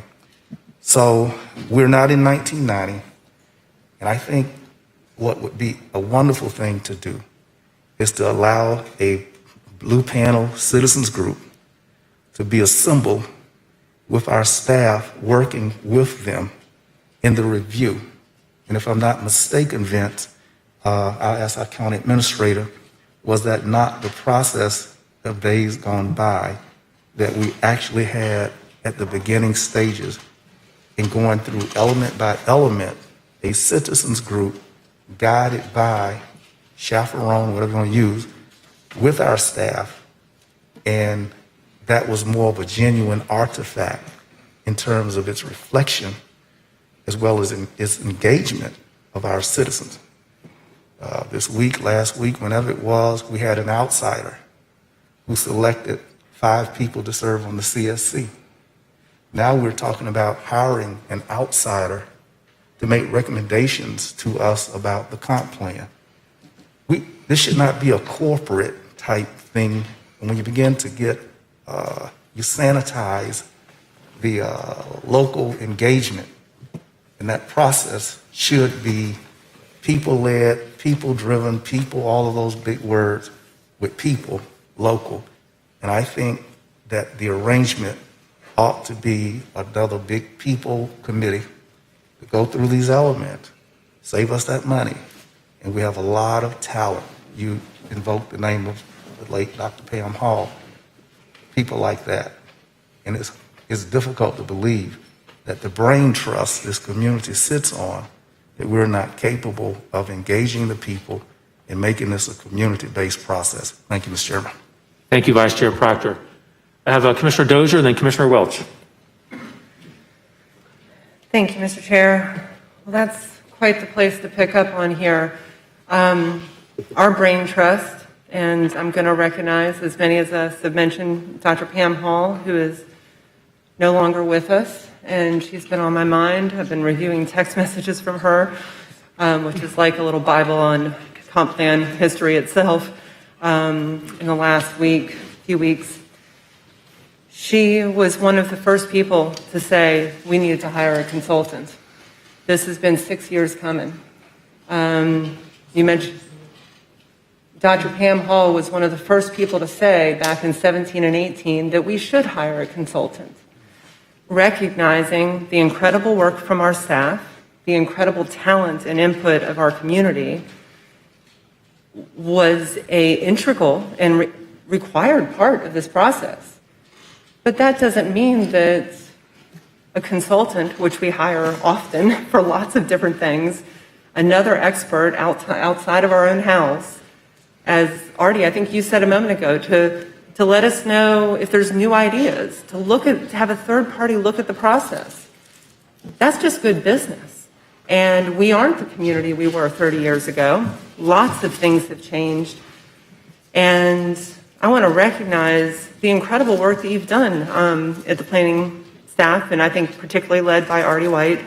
This 62-page document is an incredible piece of work. I mean, you've got elements in there that we've not seen before. Climate resiliency, equity, economic development, all these types of things that really I see in a new way in this document, and I think we're moving in the right direction. However, we have been talking about getting some help with this, as many communities do, for years. Nancy Miller and I were talking about this in comp plan workshops for a long time. Pam, lots of others were. And I got to say, I was thrilled when our joint commissions in 18 to 19 started digging into this and made the direction to hire a consultant and then expand the scope. So I think we are on the right track. It's not leaving any of these pieces out, but it's using our best tools available to recognize our community is very different, and we want to keep this progress going. So I think we made the right decision a little while ago, right at the top, to move this final decision to the 13th. One thing I recognize is I'm going to ask for a briefing. I hope many of us do before the 13th, so we can really dig into a lot of these details and maybe answer some of our questions before coming into the meeting. But I think answering constituent questions before moving forward is a good thing. Brings everybody into, to the table right now. It struck me this is, I guess, page 8 of 62, the authentic participation. It's process element number 2. Ensure that the planning process actively involves all segments of the community. That's why we're all here. That's what we're all saying. We want to do that. So I think we do need to move forward with the consultant. Now, this is a comprehensive plan. All of these elements work together. We just had a long discussion at Blueprint in our strategic planning about pathways to job creation. That was your phrase, Commissioner Maddox. It was a good one. And if y'all will remember that element or that item, it focused on land use issues. I mean, that's one of the biggest ways that we can help encourage job creation and new businesses, but do it in a smart way that is for the long term. And Commissioner Proctor, if the state doesn't care as much about this planning process, thank goodness we can do it right here at home ourselves. This is about us. So the cleanup, other things, yes, that has some relation to the state, but this is about reflecting on the policies that we want. So we've talked about job creation. housing. We're leading up to a housing workshop today. These issues are critical, and I think making sure that we have integrity throughout our comp plan is important. For the Southside Action Plan, I'm excited to get to that item, but just to use as an example, our staff's laid out a really good program. Commissioner Williams-Cox, you mentioned this before, moving forward quickly. I made note of, you said we've been waiting, could be 4 months. I respect that. We've been waiting 6 years to get to the land use, so we need to move forward on both. But when we get to the end and we have, action steps, and it will include recommendations for the comp plan, different amendments from the Southside Action Plan, we need to make sure that our land use element supports what we're doing. Those two things are going to be working together. They can't be in conflict. So leading to our discussion in April, I'm going to say this, that I could support a motion. This is where I am right now. I'd like to hear more and hear more in April for sure, hear more from our constituents before then. Focus on the land use and the mobility element. But I think having that placeholder to expand the scope of the consultant's work at some future date makes a lot of sense. We're going to need to look at that. Artie, if you're right that the conservation element is strong and doesn't hardly need any adjustments, that's fantastic. Making sure that is the case based on the updates for the land use and mobility, I think we need to have that placeholder. So the ERA report, the cost for land development code, all those things, it was good things to highlight for us. But as we go forward to April, I want to make sure that we have a comprehensive plan that supports these good works that we're doing on housing, job creation, South Side, all of these things. And I think we really should consider having a stage 2 for that consultant to look at the other 9 elements, if I'm tracking that correctly, or however many need to be revised after we do mobility and land use. Mr. Chair, I'll leave it there for now, and I look forward to hearing others' comments. Thanks. Thank you, Commissioner Dozier. I've got Commissioner Welch and then Commissioner Maddox, and at least at this point, that would conclude the County Commission comments at this point. Commissioner Welch. Thank you, Mr. Chair, and I'll be brief. And Mr. County Administrator, you guys can probably help me out on this. Artie, I'm a super layman when it comes to this stuff. We're not taking action, right, on this is what we're saying. Like, we're not going with this option tonight. That'll be April 13th. Commissioner Welch, that's correct. Any motion that we would have on this item would not be official. I mean, it could not be acted upon by county staff until it's ratified, if it's ratified at the April 13th public hearing. Okay, because as you know, we all got emails, and the sort of element, my understanding is the element that got everybody's hackles up is the map part in the back of the 62-page thing. It's got the different land use elements in it. And I mean, I can at least understand that part, right? And I don't think any of us were elected with the idea that we want to create neighborhood problems like that with those density changes and all that stuff. So I just want to make sure that we're not voting on that today, and that we will perhaps have an opportunity, I guess, in April to continue to discuss that. And so I won't waste any more time. I just want to make sure that was clear. Thank you. Thank you, Commissioner Welch. Commissioner Maddox. Thank you, Mr. Chair. So as I understand it, the desire of the board now is not necessary to take action. The desire of the board right now is not necessary to take action, but honestly, with some amendments from Commissioner Dozier, I'm actually ready to go ahead and move options 1 and 2, whatever amendments that you would want to make to it. Commissioner Dozier. I was stating that as what I'd like for us to contemplate for our next meeting, but based on our earlier discussion, if we did a motion today, it would need to be ratified, and because of the back and forth of the first 30 minutes, I just thought those motions could be made on April 13th in case we learn more by that point. So I wasn't prepared to make a motion today. I guess we could take some direction. I think it might, I mean, 6 of one, half dozen of another, we might need to change it come the 13th. Yeah, I think, I got the conversation earlier. I know where we're going with it. I'm used to us doing things in this fashion. We go ahead and make the motion. If we want to ratify, make changes at the time. But when we get public discussion, we can do such. But I don't think there's any reason we shouldn't give the public any indication of what we're thinking as we sit here. They can listen to the discussion. But I understand that no action can be taken by staff until we ratify. But how many motions have we made in retreats that need to be ratified later on, but we made that decision in the moment and it was ratified the next day. So I'm actually ready to go ahead and make the motion for option 1 and 2 with, and I'm willing to hear any amendments that you may want to make to it. And then when ratification comes, because without that, maybe I know we can push it and just take that one vote in the moment.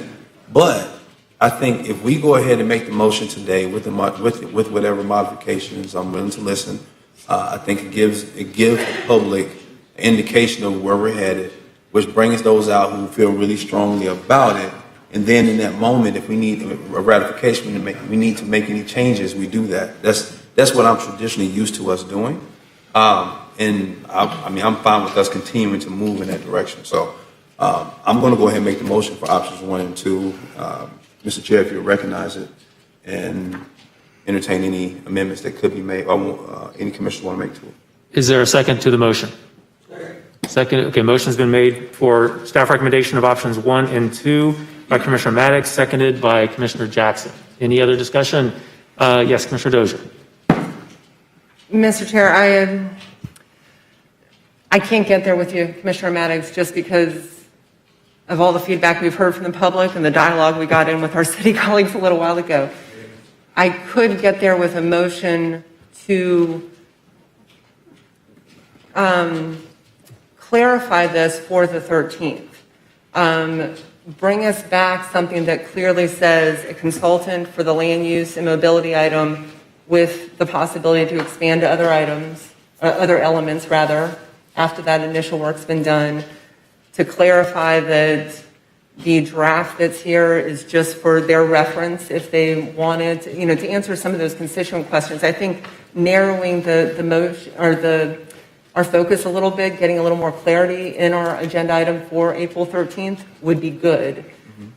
I'm not ready to just go with option 1 and 2 as written or even amended right now. I think that does imply we may not have any other questions. This is a massive document. We're hearing a lot from the public. I want a briefing with staff, so there may be other questions.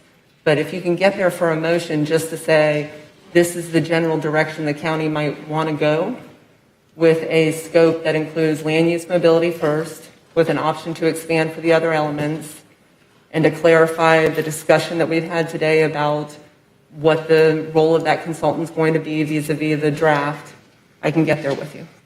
Commissioner Maddox, would you entertain that as a friendly amendment?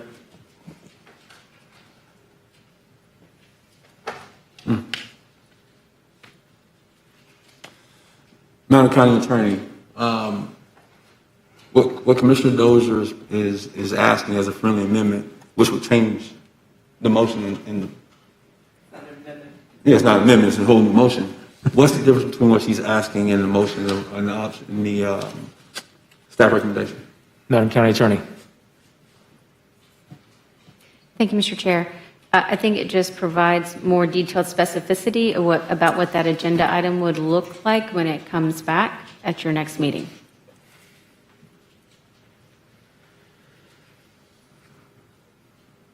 But the motion on the floor, Mr. Martin? Yes. The motion on the floor does not necessarily, it revises the request for proposal to be brought back, but it does not put it on the street because staff will not take action until the actual ratification, correct? That's correct. I'll stay where I am. Thank you. Can you repeat that, please? Commissioner Maddox, I'll stay where I am. Okay.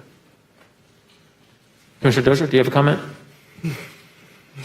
Just to close this out, you started with wanting to give our citizens an idea of where we're going with this.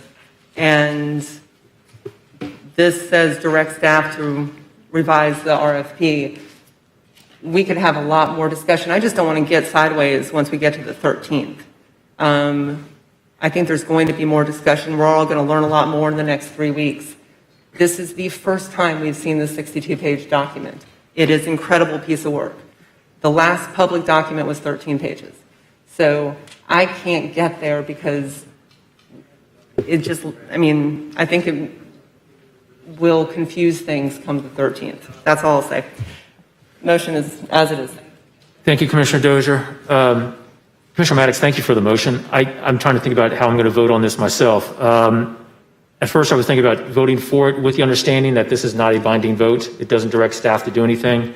But I think I can achieve the same thing by saying right now, for the record, my inclination is to support options 1 and 2 on April 13th, but I first want to hear public input. I want to have this publicly noticed at a public hearing where people have the ability to come, both physically and virtually, as well as offer more written public input. So I'm going to vote against the motion, sir. Any other comments on the motion at hand? Commissioner Welch. Sorry, just once again, I kind of confused. I want to make sure, I would not be comfortable with that option because it says direct staff to issue revised RFP when we have acknowledged that we have a lot of people who want some things removed from that or clarification on that.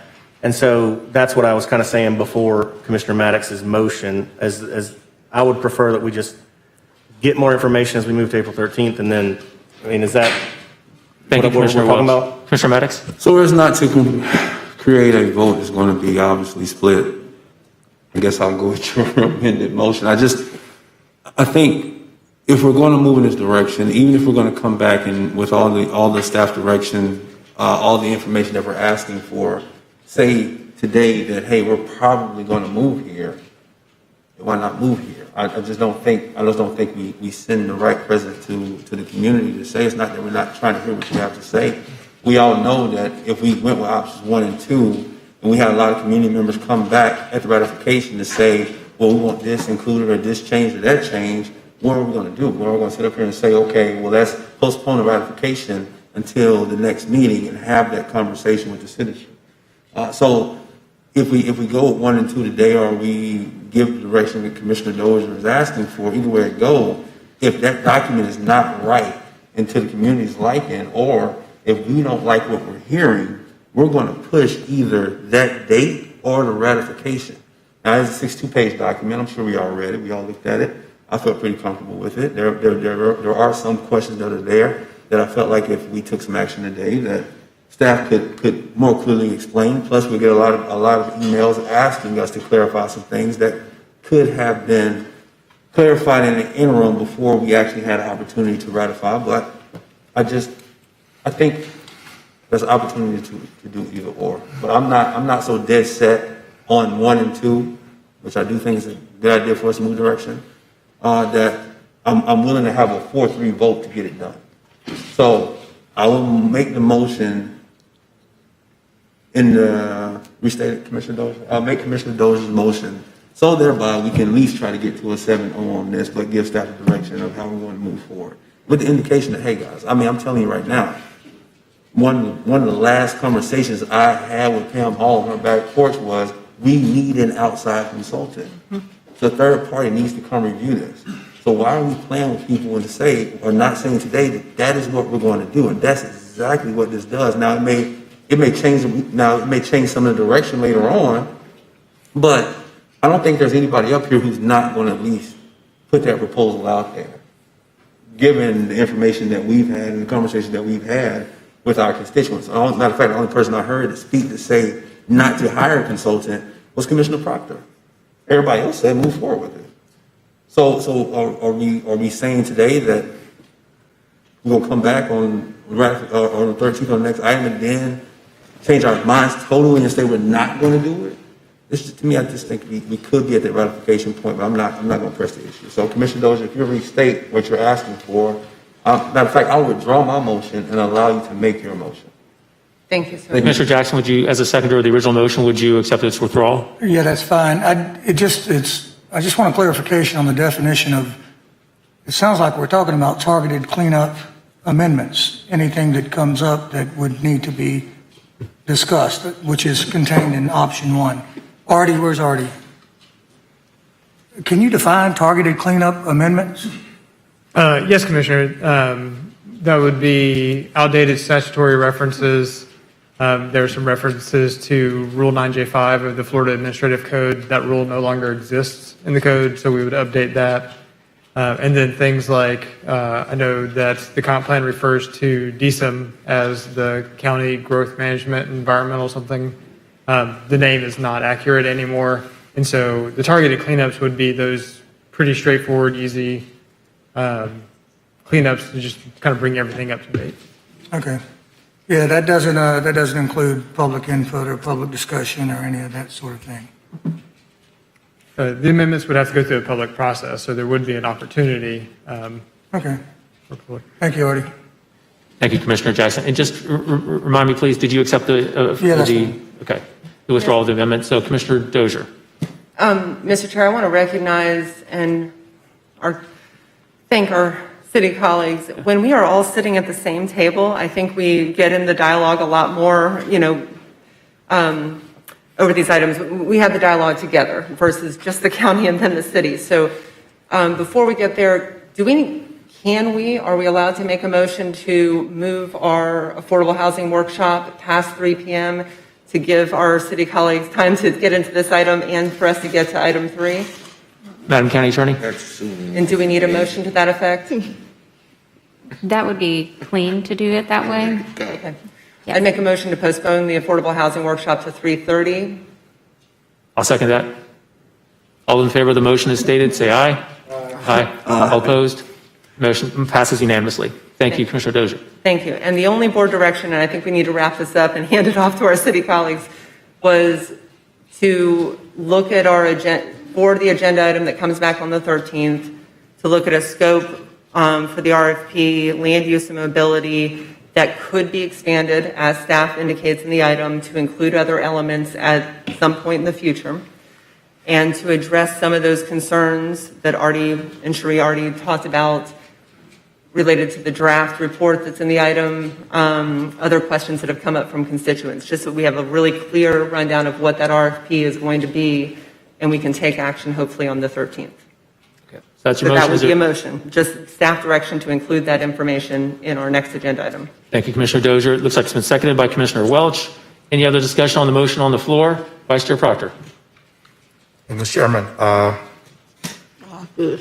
I still believe that in this motion there should be a C, and the C should include the community. And even though I see that option 2 seeks to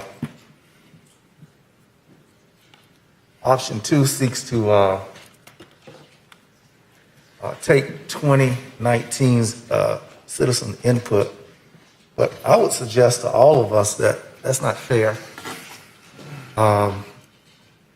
2019 was, and then we didn't have a successive year of 2020 because the public process itself was traumatized. The public process was stressed, and I think that there should be a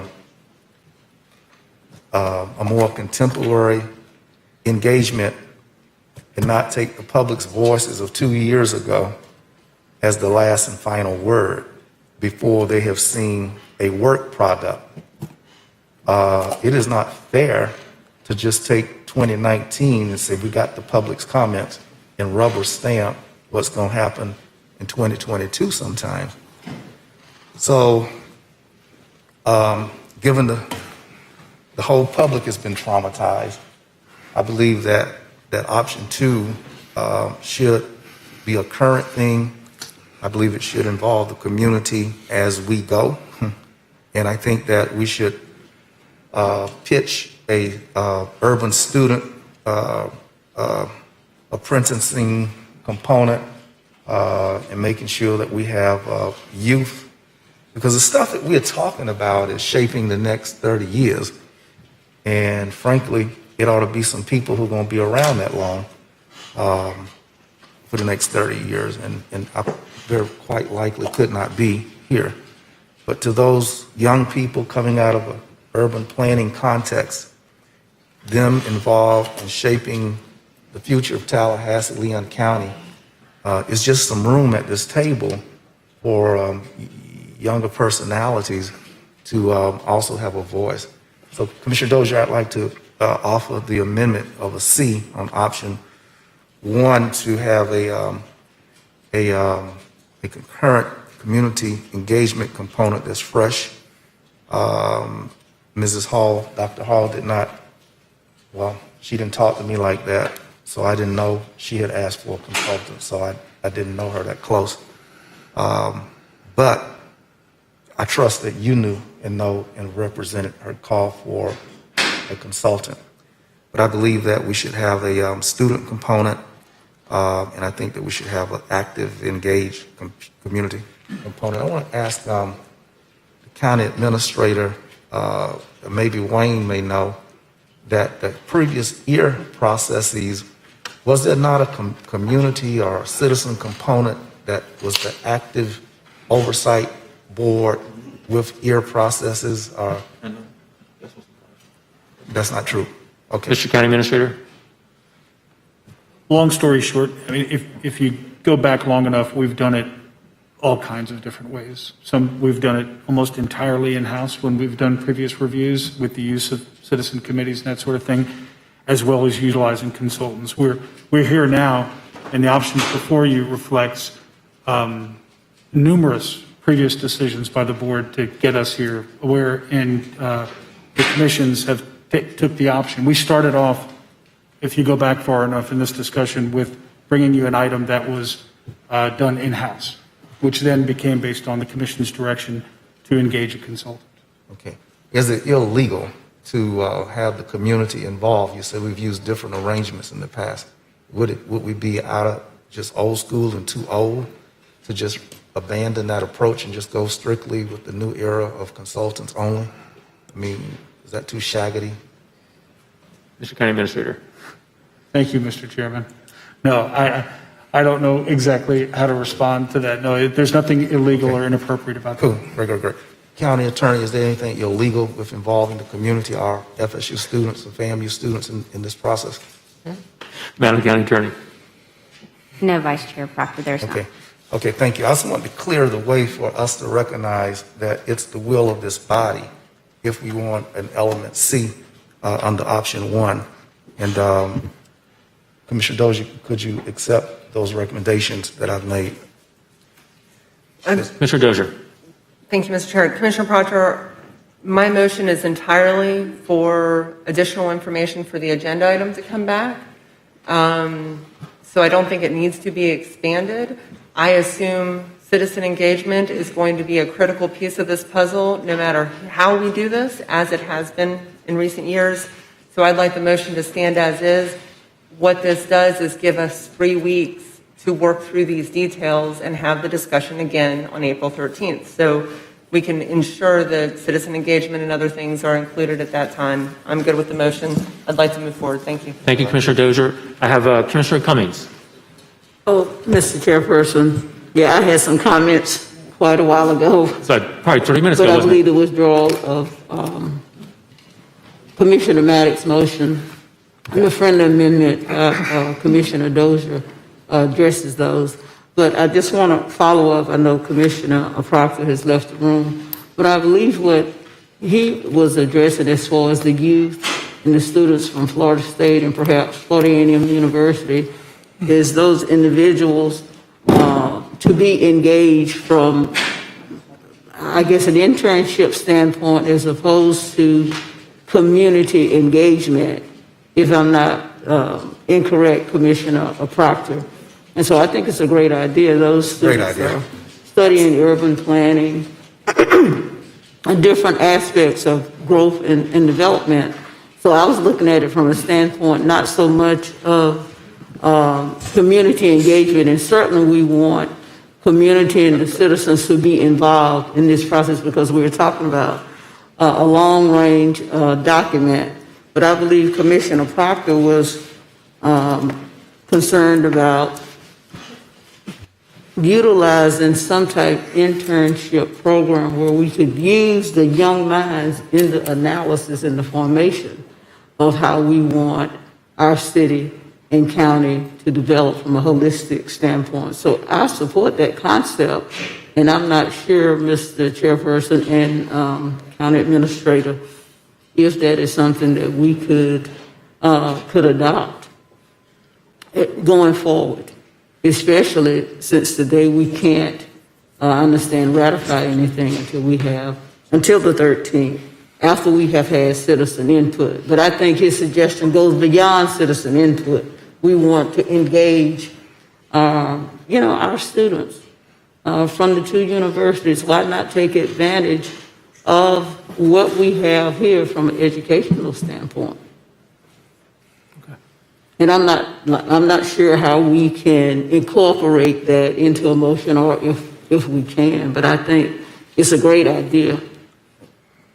Thank you very much, Commissioner Cummings.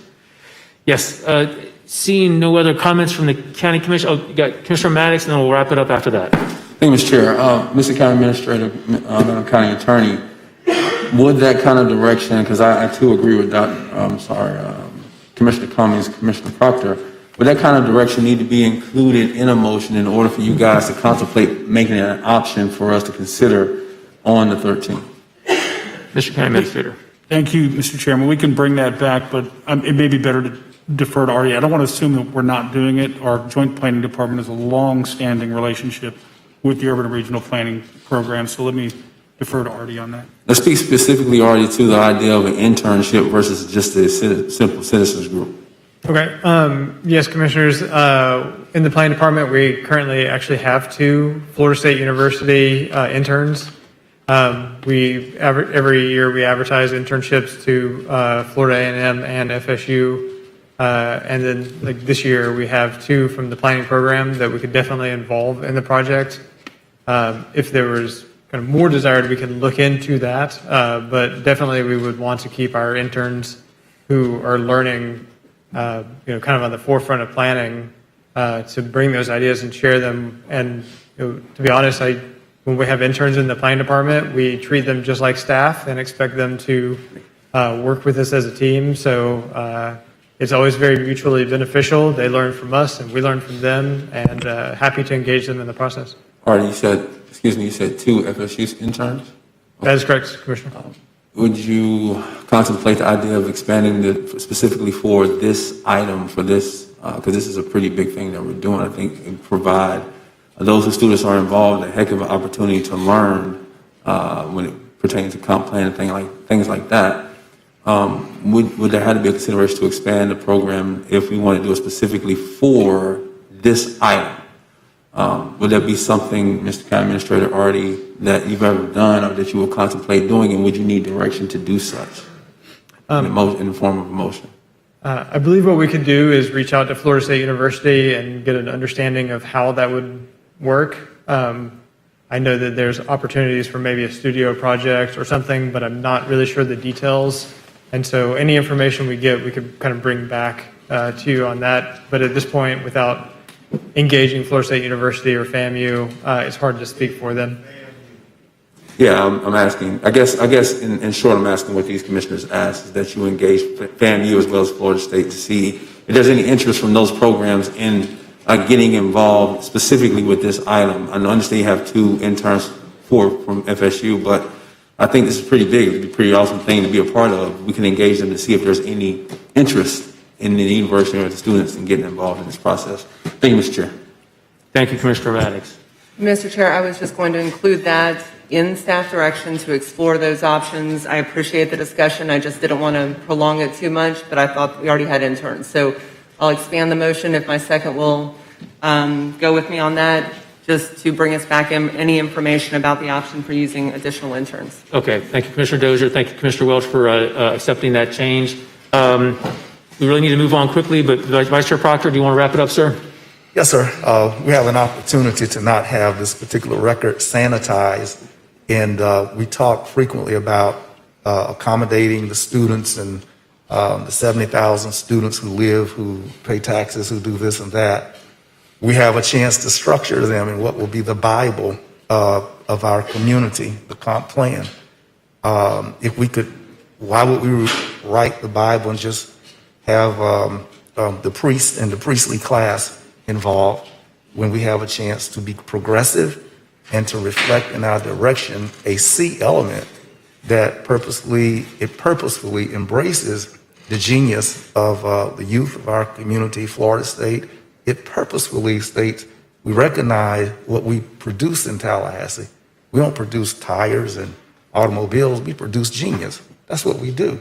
And to be intentional about a C element that reflects that this government respects the students and their money that comes here, 70,000, to me is intelligent, is progressive, and we're writing a document that will guide the future. It ought to have not just an assumption, an assumed, a nuanced impact. It should be something specific. It should be clearly delineated as such. I know Commissioner Dozier believes as she does, and I accept her thoughts. Mine extend further, and it perceives the reasons why we ought to have a C element. In fact, I feel strong about that, but I won't offer a substitute motion to include what she has said, but to add the C. I see our staff nodding their heads, so we can allow that the silence of our failure to embrace with specific words, and it's just an understood, then let us shrug our shoulders together and accept that we accept the nuancing of student involvement and community. Thank you, sir. Thank you, Vice Chair Proctor. There's a substitute motion on the floor. Is there a second? Pardon? Okay, Commissioner Maddox. Commissioner Dozier, did you not just accept the amendment that Commissioner Proctor asked for? I accepted, based on Commissioner Cummings and Commissioner Proctor and your comments, asking staff to bring us back information about additional interns and how to engage. So I think we addressed that, and the information will come back to us at some point. Right. Yes. So given the fact I think it's the same motion, I'll stick with. It's hard to hear you, I Commissioner. said, given the fact, I think it's the same motion. I think the motion he's making is the same as Commissioner Dodger's. Otherwise, Commissioner Proctor would say, but I think she gave into what you were asking for. Thank you. Thank you very much, Commissioner Maddox. There's a motion on the floor made by Commissioner Dozier and seconded by Commissioner Welch, and then amended by Dozier and seconded by Welch. All those in favor of the motion as stated, say aye. Aye. All opposed? Okay, the motion passes unanimously. Thank you very much. Mayor Daley, thank you so much, and to the city commissioners, thank you very much for your patience. Sorry to have let this discussion go so long, but it's really, really important, of course. I'll hand it over to you, sir. No worries. Thank you. So Commissioner Richardson had to excuse himself for 3 o'clock, so now there's 4. They had a great discussion, got a lot out. There'll be a lot more discussion. I have been talking back and forth with Lou as well. Different chambers, different rules. Let me remind you, we did not publicly advertise for comment. Does not matter what we vote on or do not vote on today. This will be coming back in April. I would suggest let's have a good conversation, answer any questions. If we do not take any votes or anything, it does not impact what the county does. We just come back in April after we've had a chance to hear from the public and have the public testify at the meeting as well. So shall we just, and Mr. Attorney, do you agree with that position? Yes, Mr. Mayor, I do. Okay. So let's just open it up and have a conversation and see where it goes with. Commissioner Matlow, Mayor Pro Tem. Thank you, Mr. Mayor. I think we got sat at the kids' table today, but glad to be part of the conversation. And I agree. I don't think we need to take any action. We'll be taking that action April 13. I'll keep my comments very brief. Artie, just a couple questions on the staff recommendation, because I think some of the confusion comes from review for consistency of proposed changes. What proposed changes is that referring to?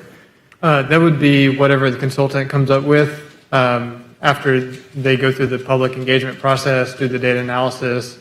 If they want to recycle some of the stuff we wrote or not, they could use that if they wanted to. But at the end, when they had draft goals, objectives, and policies, we'd want to then make sure that nothing that they come up with conflicts with anything else in the comp plan. Okay. So that's what the proposed changes would be. So the RFP would have the consultant working with the community, develop the proposed changes, and then review them for consistency as well? Absolutely. Okay. That's helpful. And the second comment, I think it would be helpful when this item comes back, outline what that public participation process will be going forward so people are all aware of all the opportunities they'll have. And last comment on the draft recommendations. I think what's caused some confusion is the C4 and the C4 GU and the C4 where it said C4 describes what, and I walked out for a minute, you might have said this earlier, what GU is. Just more clarity, because I think the public outcry is reading what they saw published, and I think, a lot of times when there's an item coming back and I know somebody's going to be really engaged in it, I'll send it to them in advance and make sure they're aware. And I think that would be a good practice before we ever get commissioners laying eyes on a map that affects somebody's neighborhood, make sure that they've been engaged and have seen the map in advance, so they have a chance to interact with staff before it gets brought to us and before we start getting the emails and phone calls. But look forward to the conversation April 13th. Thank you. Commissioner Matlow is correct and summarized that very well, and I appreciate that. Let me just reiterate as well, for the record, there is no proposal to increase density or intensity in our neighborhoods, correct? That is correct. That is not the position of the city, the county, or this joint board, correct? That is correct. Okay, and I think that we all can state that, yes, we support our neighborhoods and we're going to work really hard with all the groups. This is a difficult process, big issues, but we're all committed to it. With that, I'll keep my comments for the April meeting. Ladies, Commissioner Porter, Commissioner Williams-Cox. Thank you, Mr. Mayor. I think that I'll have a lot more to say on when we meet next. I would like to see a more complete review of the comprehensive plan rather than something piecemeal. What that looks like, I'm open-minded about. As has already been stated, the comprehensive plan, I mean, this is one of the most important, if not the most important aspects of what we do, and so that we take that responsibility seriously and engage the community. The planning profession itself has just evolved so much in the past 10 years. So I just think that that's going to be good practice and super important for us. So I'm glad that we are going through this process, and I want it to be comprehensive. I have some concerns, about how we got from the 13 pages to sort of 60 pages without a lot of, I wasn't really aware of what was going on, and this is policy being made. So, but that's a discussion that we'll have April 13th. I'm curious, so is the working draft right now, was it the plan to be included with the RFP? No, Commissioner. The plan would only be to make it available to a consultant if they decide that that would be a useful document for them.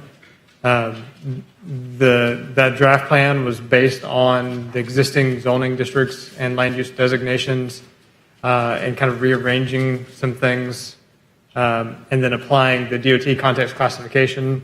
That's what the C4 is. It dictates how transportation decisions are made at the state level, and then that gives us an opportunity to kind of have more of a say in terms of what transportation facilities go where. And so we applied that. I absolutely understand the confusion, kind of seeing that a couple of different ways. I will note that I am always welcoming of people who have questions to give me a call. I have numerous conversations with people of the public about anything that we do in the planning department, and this is no exception. But in terms of the role of this document, it may be useful to a consultant, or they may say, thank you, we have a lot of experience that we can bring to this, and we're going to reach out to the public and do data analysis, and we don't actually need that document. We just didn't want to give it to the consultant without it having ever been seen by anyone. And so that's why it's included, but it would not be a part of the RFP. We would want the consultant to give us their proposal, not use ours. Okay, thank you. Good. Commissioner Williams-Cox. Just one quick comment. I look back at my email dated April 21st, 2019. I had an email from former Commissioner Debbie Lightsey, who requested that we do hire a consultant. I respect her knowledge and her opinion, and so going forward, I will support that. But I also support what has been said about including students in our community to bring them into this process because they need internships.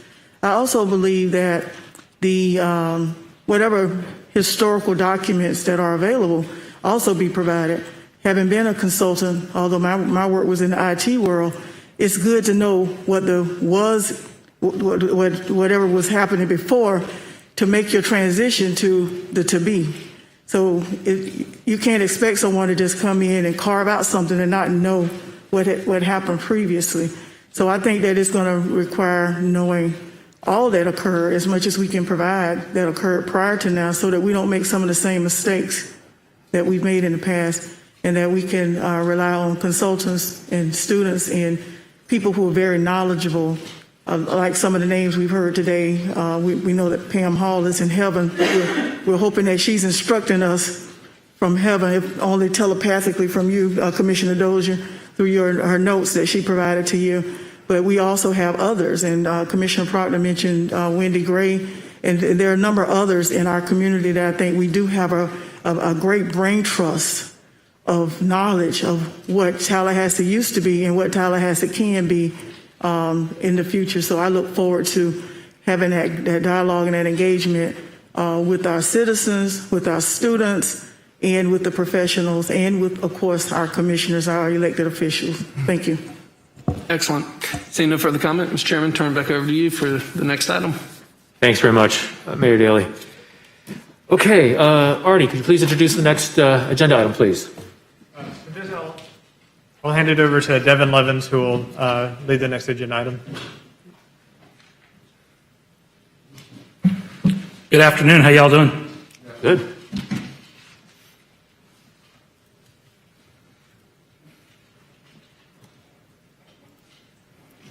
We are talking engagement strategy for the South Side. You guys excited to get engaged on this? Absolutely. All right, let's go. All right, so a lot of this has been talked about already back and forth between you, so I won't spend a lot of time so we can get through this. I know we're jumping up on some time. It's already been to both commissions independently. The thing that we want to note here is that the city did recommend changing the SSA's name to Southside Action Plan at their meeting, which we've talked about. And they also appointed Commissioner Williams Cox as the city commission liaison. And then this did come to the board as well. Some of the recent things that we were asked for were to review existing policies, engage with the members of the Southside community, and identify additional strategies. So you see that bold there: review, engage, and identify. That's how we're going to move forward through this. Just to get everybody kind of associated, everyone know the Southside boundary, 22.4 square miles, 20% of that being in the county's jurisdiction. So we got a large area that we're looking at when we get into the Southside. So the engagement strategy, looking at a time frame, this again is in your agenda item, but we'll hit it real quick. April to December, looking at a three-phased approach. We want to collect that input from the community, find out what property owners, business owners, the residents, everyone that's on the South Side, they have a voice in this. Get that community input, and then develop some policies to bring back to the commission. These are the strategies, the key topics of the strategy that we would want to look at. These are all, again, in your item. There's a lot of them here, 2 pages list, but those are the highlights of things that we've heard from the community over the years. We're not seeing the housing in that area that we want to see. We're not seeing the type of incentives that makes the development occur that we want to see. So just kind of listing all those out to go through it so that we can actually make sure that we're looking at those in this plan. The three-phased approach, really breaking it down. We have an initial assessment, community feedback, and then a policy review. Wanted to make sure that we had a little bit better name on those. So like the first phase, let's introduce ourselves to the South Side. Let's really find out what the South Side is. Who is the South Side? Who's in the South Side? What's going on there? And then take that and analyze it in May and June to what we've seen with the data that we have in-house. How does that compare to how we're hearing from the community and what we've seen from what we've looked at? The second one would be understanding the South Side. So now that we're like taking what we've learned from the community, what we have in data, we put those two things together. Does it match up? Is it matching up? Are we seeing things? Do we need more feedback to move forward? We'll analyze that, and then around September, we want to bring back an update to the city and county commissions to see what we have at that point, to see where we are, and if things are starting to match up, and if we're starting to get some direction for policy. Then the third is Southside in action. This is where we draft the policies in October, come back in November to incorporate those draft policies, get feedback from the community, and then bring those back in December to each of the commissions. Engagement methods. We were told to look at the engagement methods, and it was told directly to me, make sure we don't do anything less than we did for Wilani. So I wanted to put that image in here of how we did the virtual engagement for Wilani, and I know a lot of folks here sat on that engagement. But we're going to go some steps further. We want to make sure that we do try to do in-person meetings where we can, with long as CDC guidelines are in place. Join other community meetings that we have out there, and just really do a lot of engagement on the south side over the next 8-ish months. This process is going to be identifying issues that touch multiple areas of government and within our community. So this here is just kind of to show you all the type of resources it's going to take to accomplish this. I know it looks like a sponsorship board, but really those are resources that we have that we can use. And then the next steps is once we get the acceptance of this, we're ready to get going, jump into the community and get our strategies underway and start hearing feedback from the community. That's all I have. Great. Thank you very much, Devin. Mayor, would you like to take the City Commission side first as a way to try to get some equity here? Open it up. Commissioner Williams-Cox. Thank you, Mr. Chairman. Thank you, Mr. Mayor. I'm ready to go. That's all I can say. Let's do it. We have some things that have been on the books 20+ years, and we've got some people who've been waiting patiently. And so let's go. Agree. Commissioners? Excellent. All right. Ladies and gentlemen, thank you. Thank you, Mayor Daley. On the County Commission side, we have Commissioner Dozier. Thank you, Mr. Chair. With the good work started by our City Commission, and I am thrilled that we had such a great conversation about this item when it came to us. I'll echo Commissioner Williams-Cox, ready to go on this. The only thing, and good succinct presentation. Thank you for that. We didn't leave you much time, but you nailed it. And so the only thing that stood out to me was I like the community engagement, everything else. It comes back to us on December 21, or of 2021, forgive me, this year. And if those next steps include comp plan amendments, we're going to see possibly drafts of that to be included in the 22 cycle. Yes, you're both nodding. Okay. Based on how long our meetings are and how much discussion, this is a huge and long overdue kind of update. We may need a second step. I'm just going to put a placeholder right here. That'll be the first time we see everything. We may need another meeting in January to work through constituent comments, other things like that. I don't think we need to decide that yet, but just wanted to mention it because we want to get this right and move as quickly as possible, and scheduling meetings can take a little while. So that's it, Mr. Chair. Thank you. Thank you, Commissioner Dozier. Any other comments or questions from the County Commissioners? All right, seeing none. Oh, Mayor Daley, thank you very much. Same. See you later. So, seeing as there are no other agenda items on the business for today, do I hear a motion to adjourn? And a second? All in favor, say aye. All right, motion adjourned. Thank you very much, Mayor and City Commissioners, for being here. Appreciate it.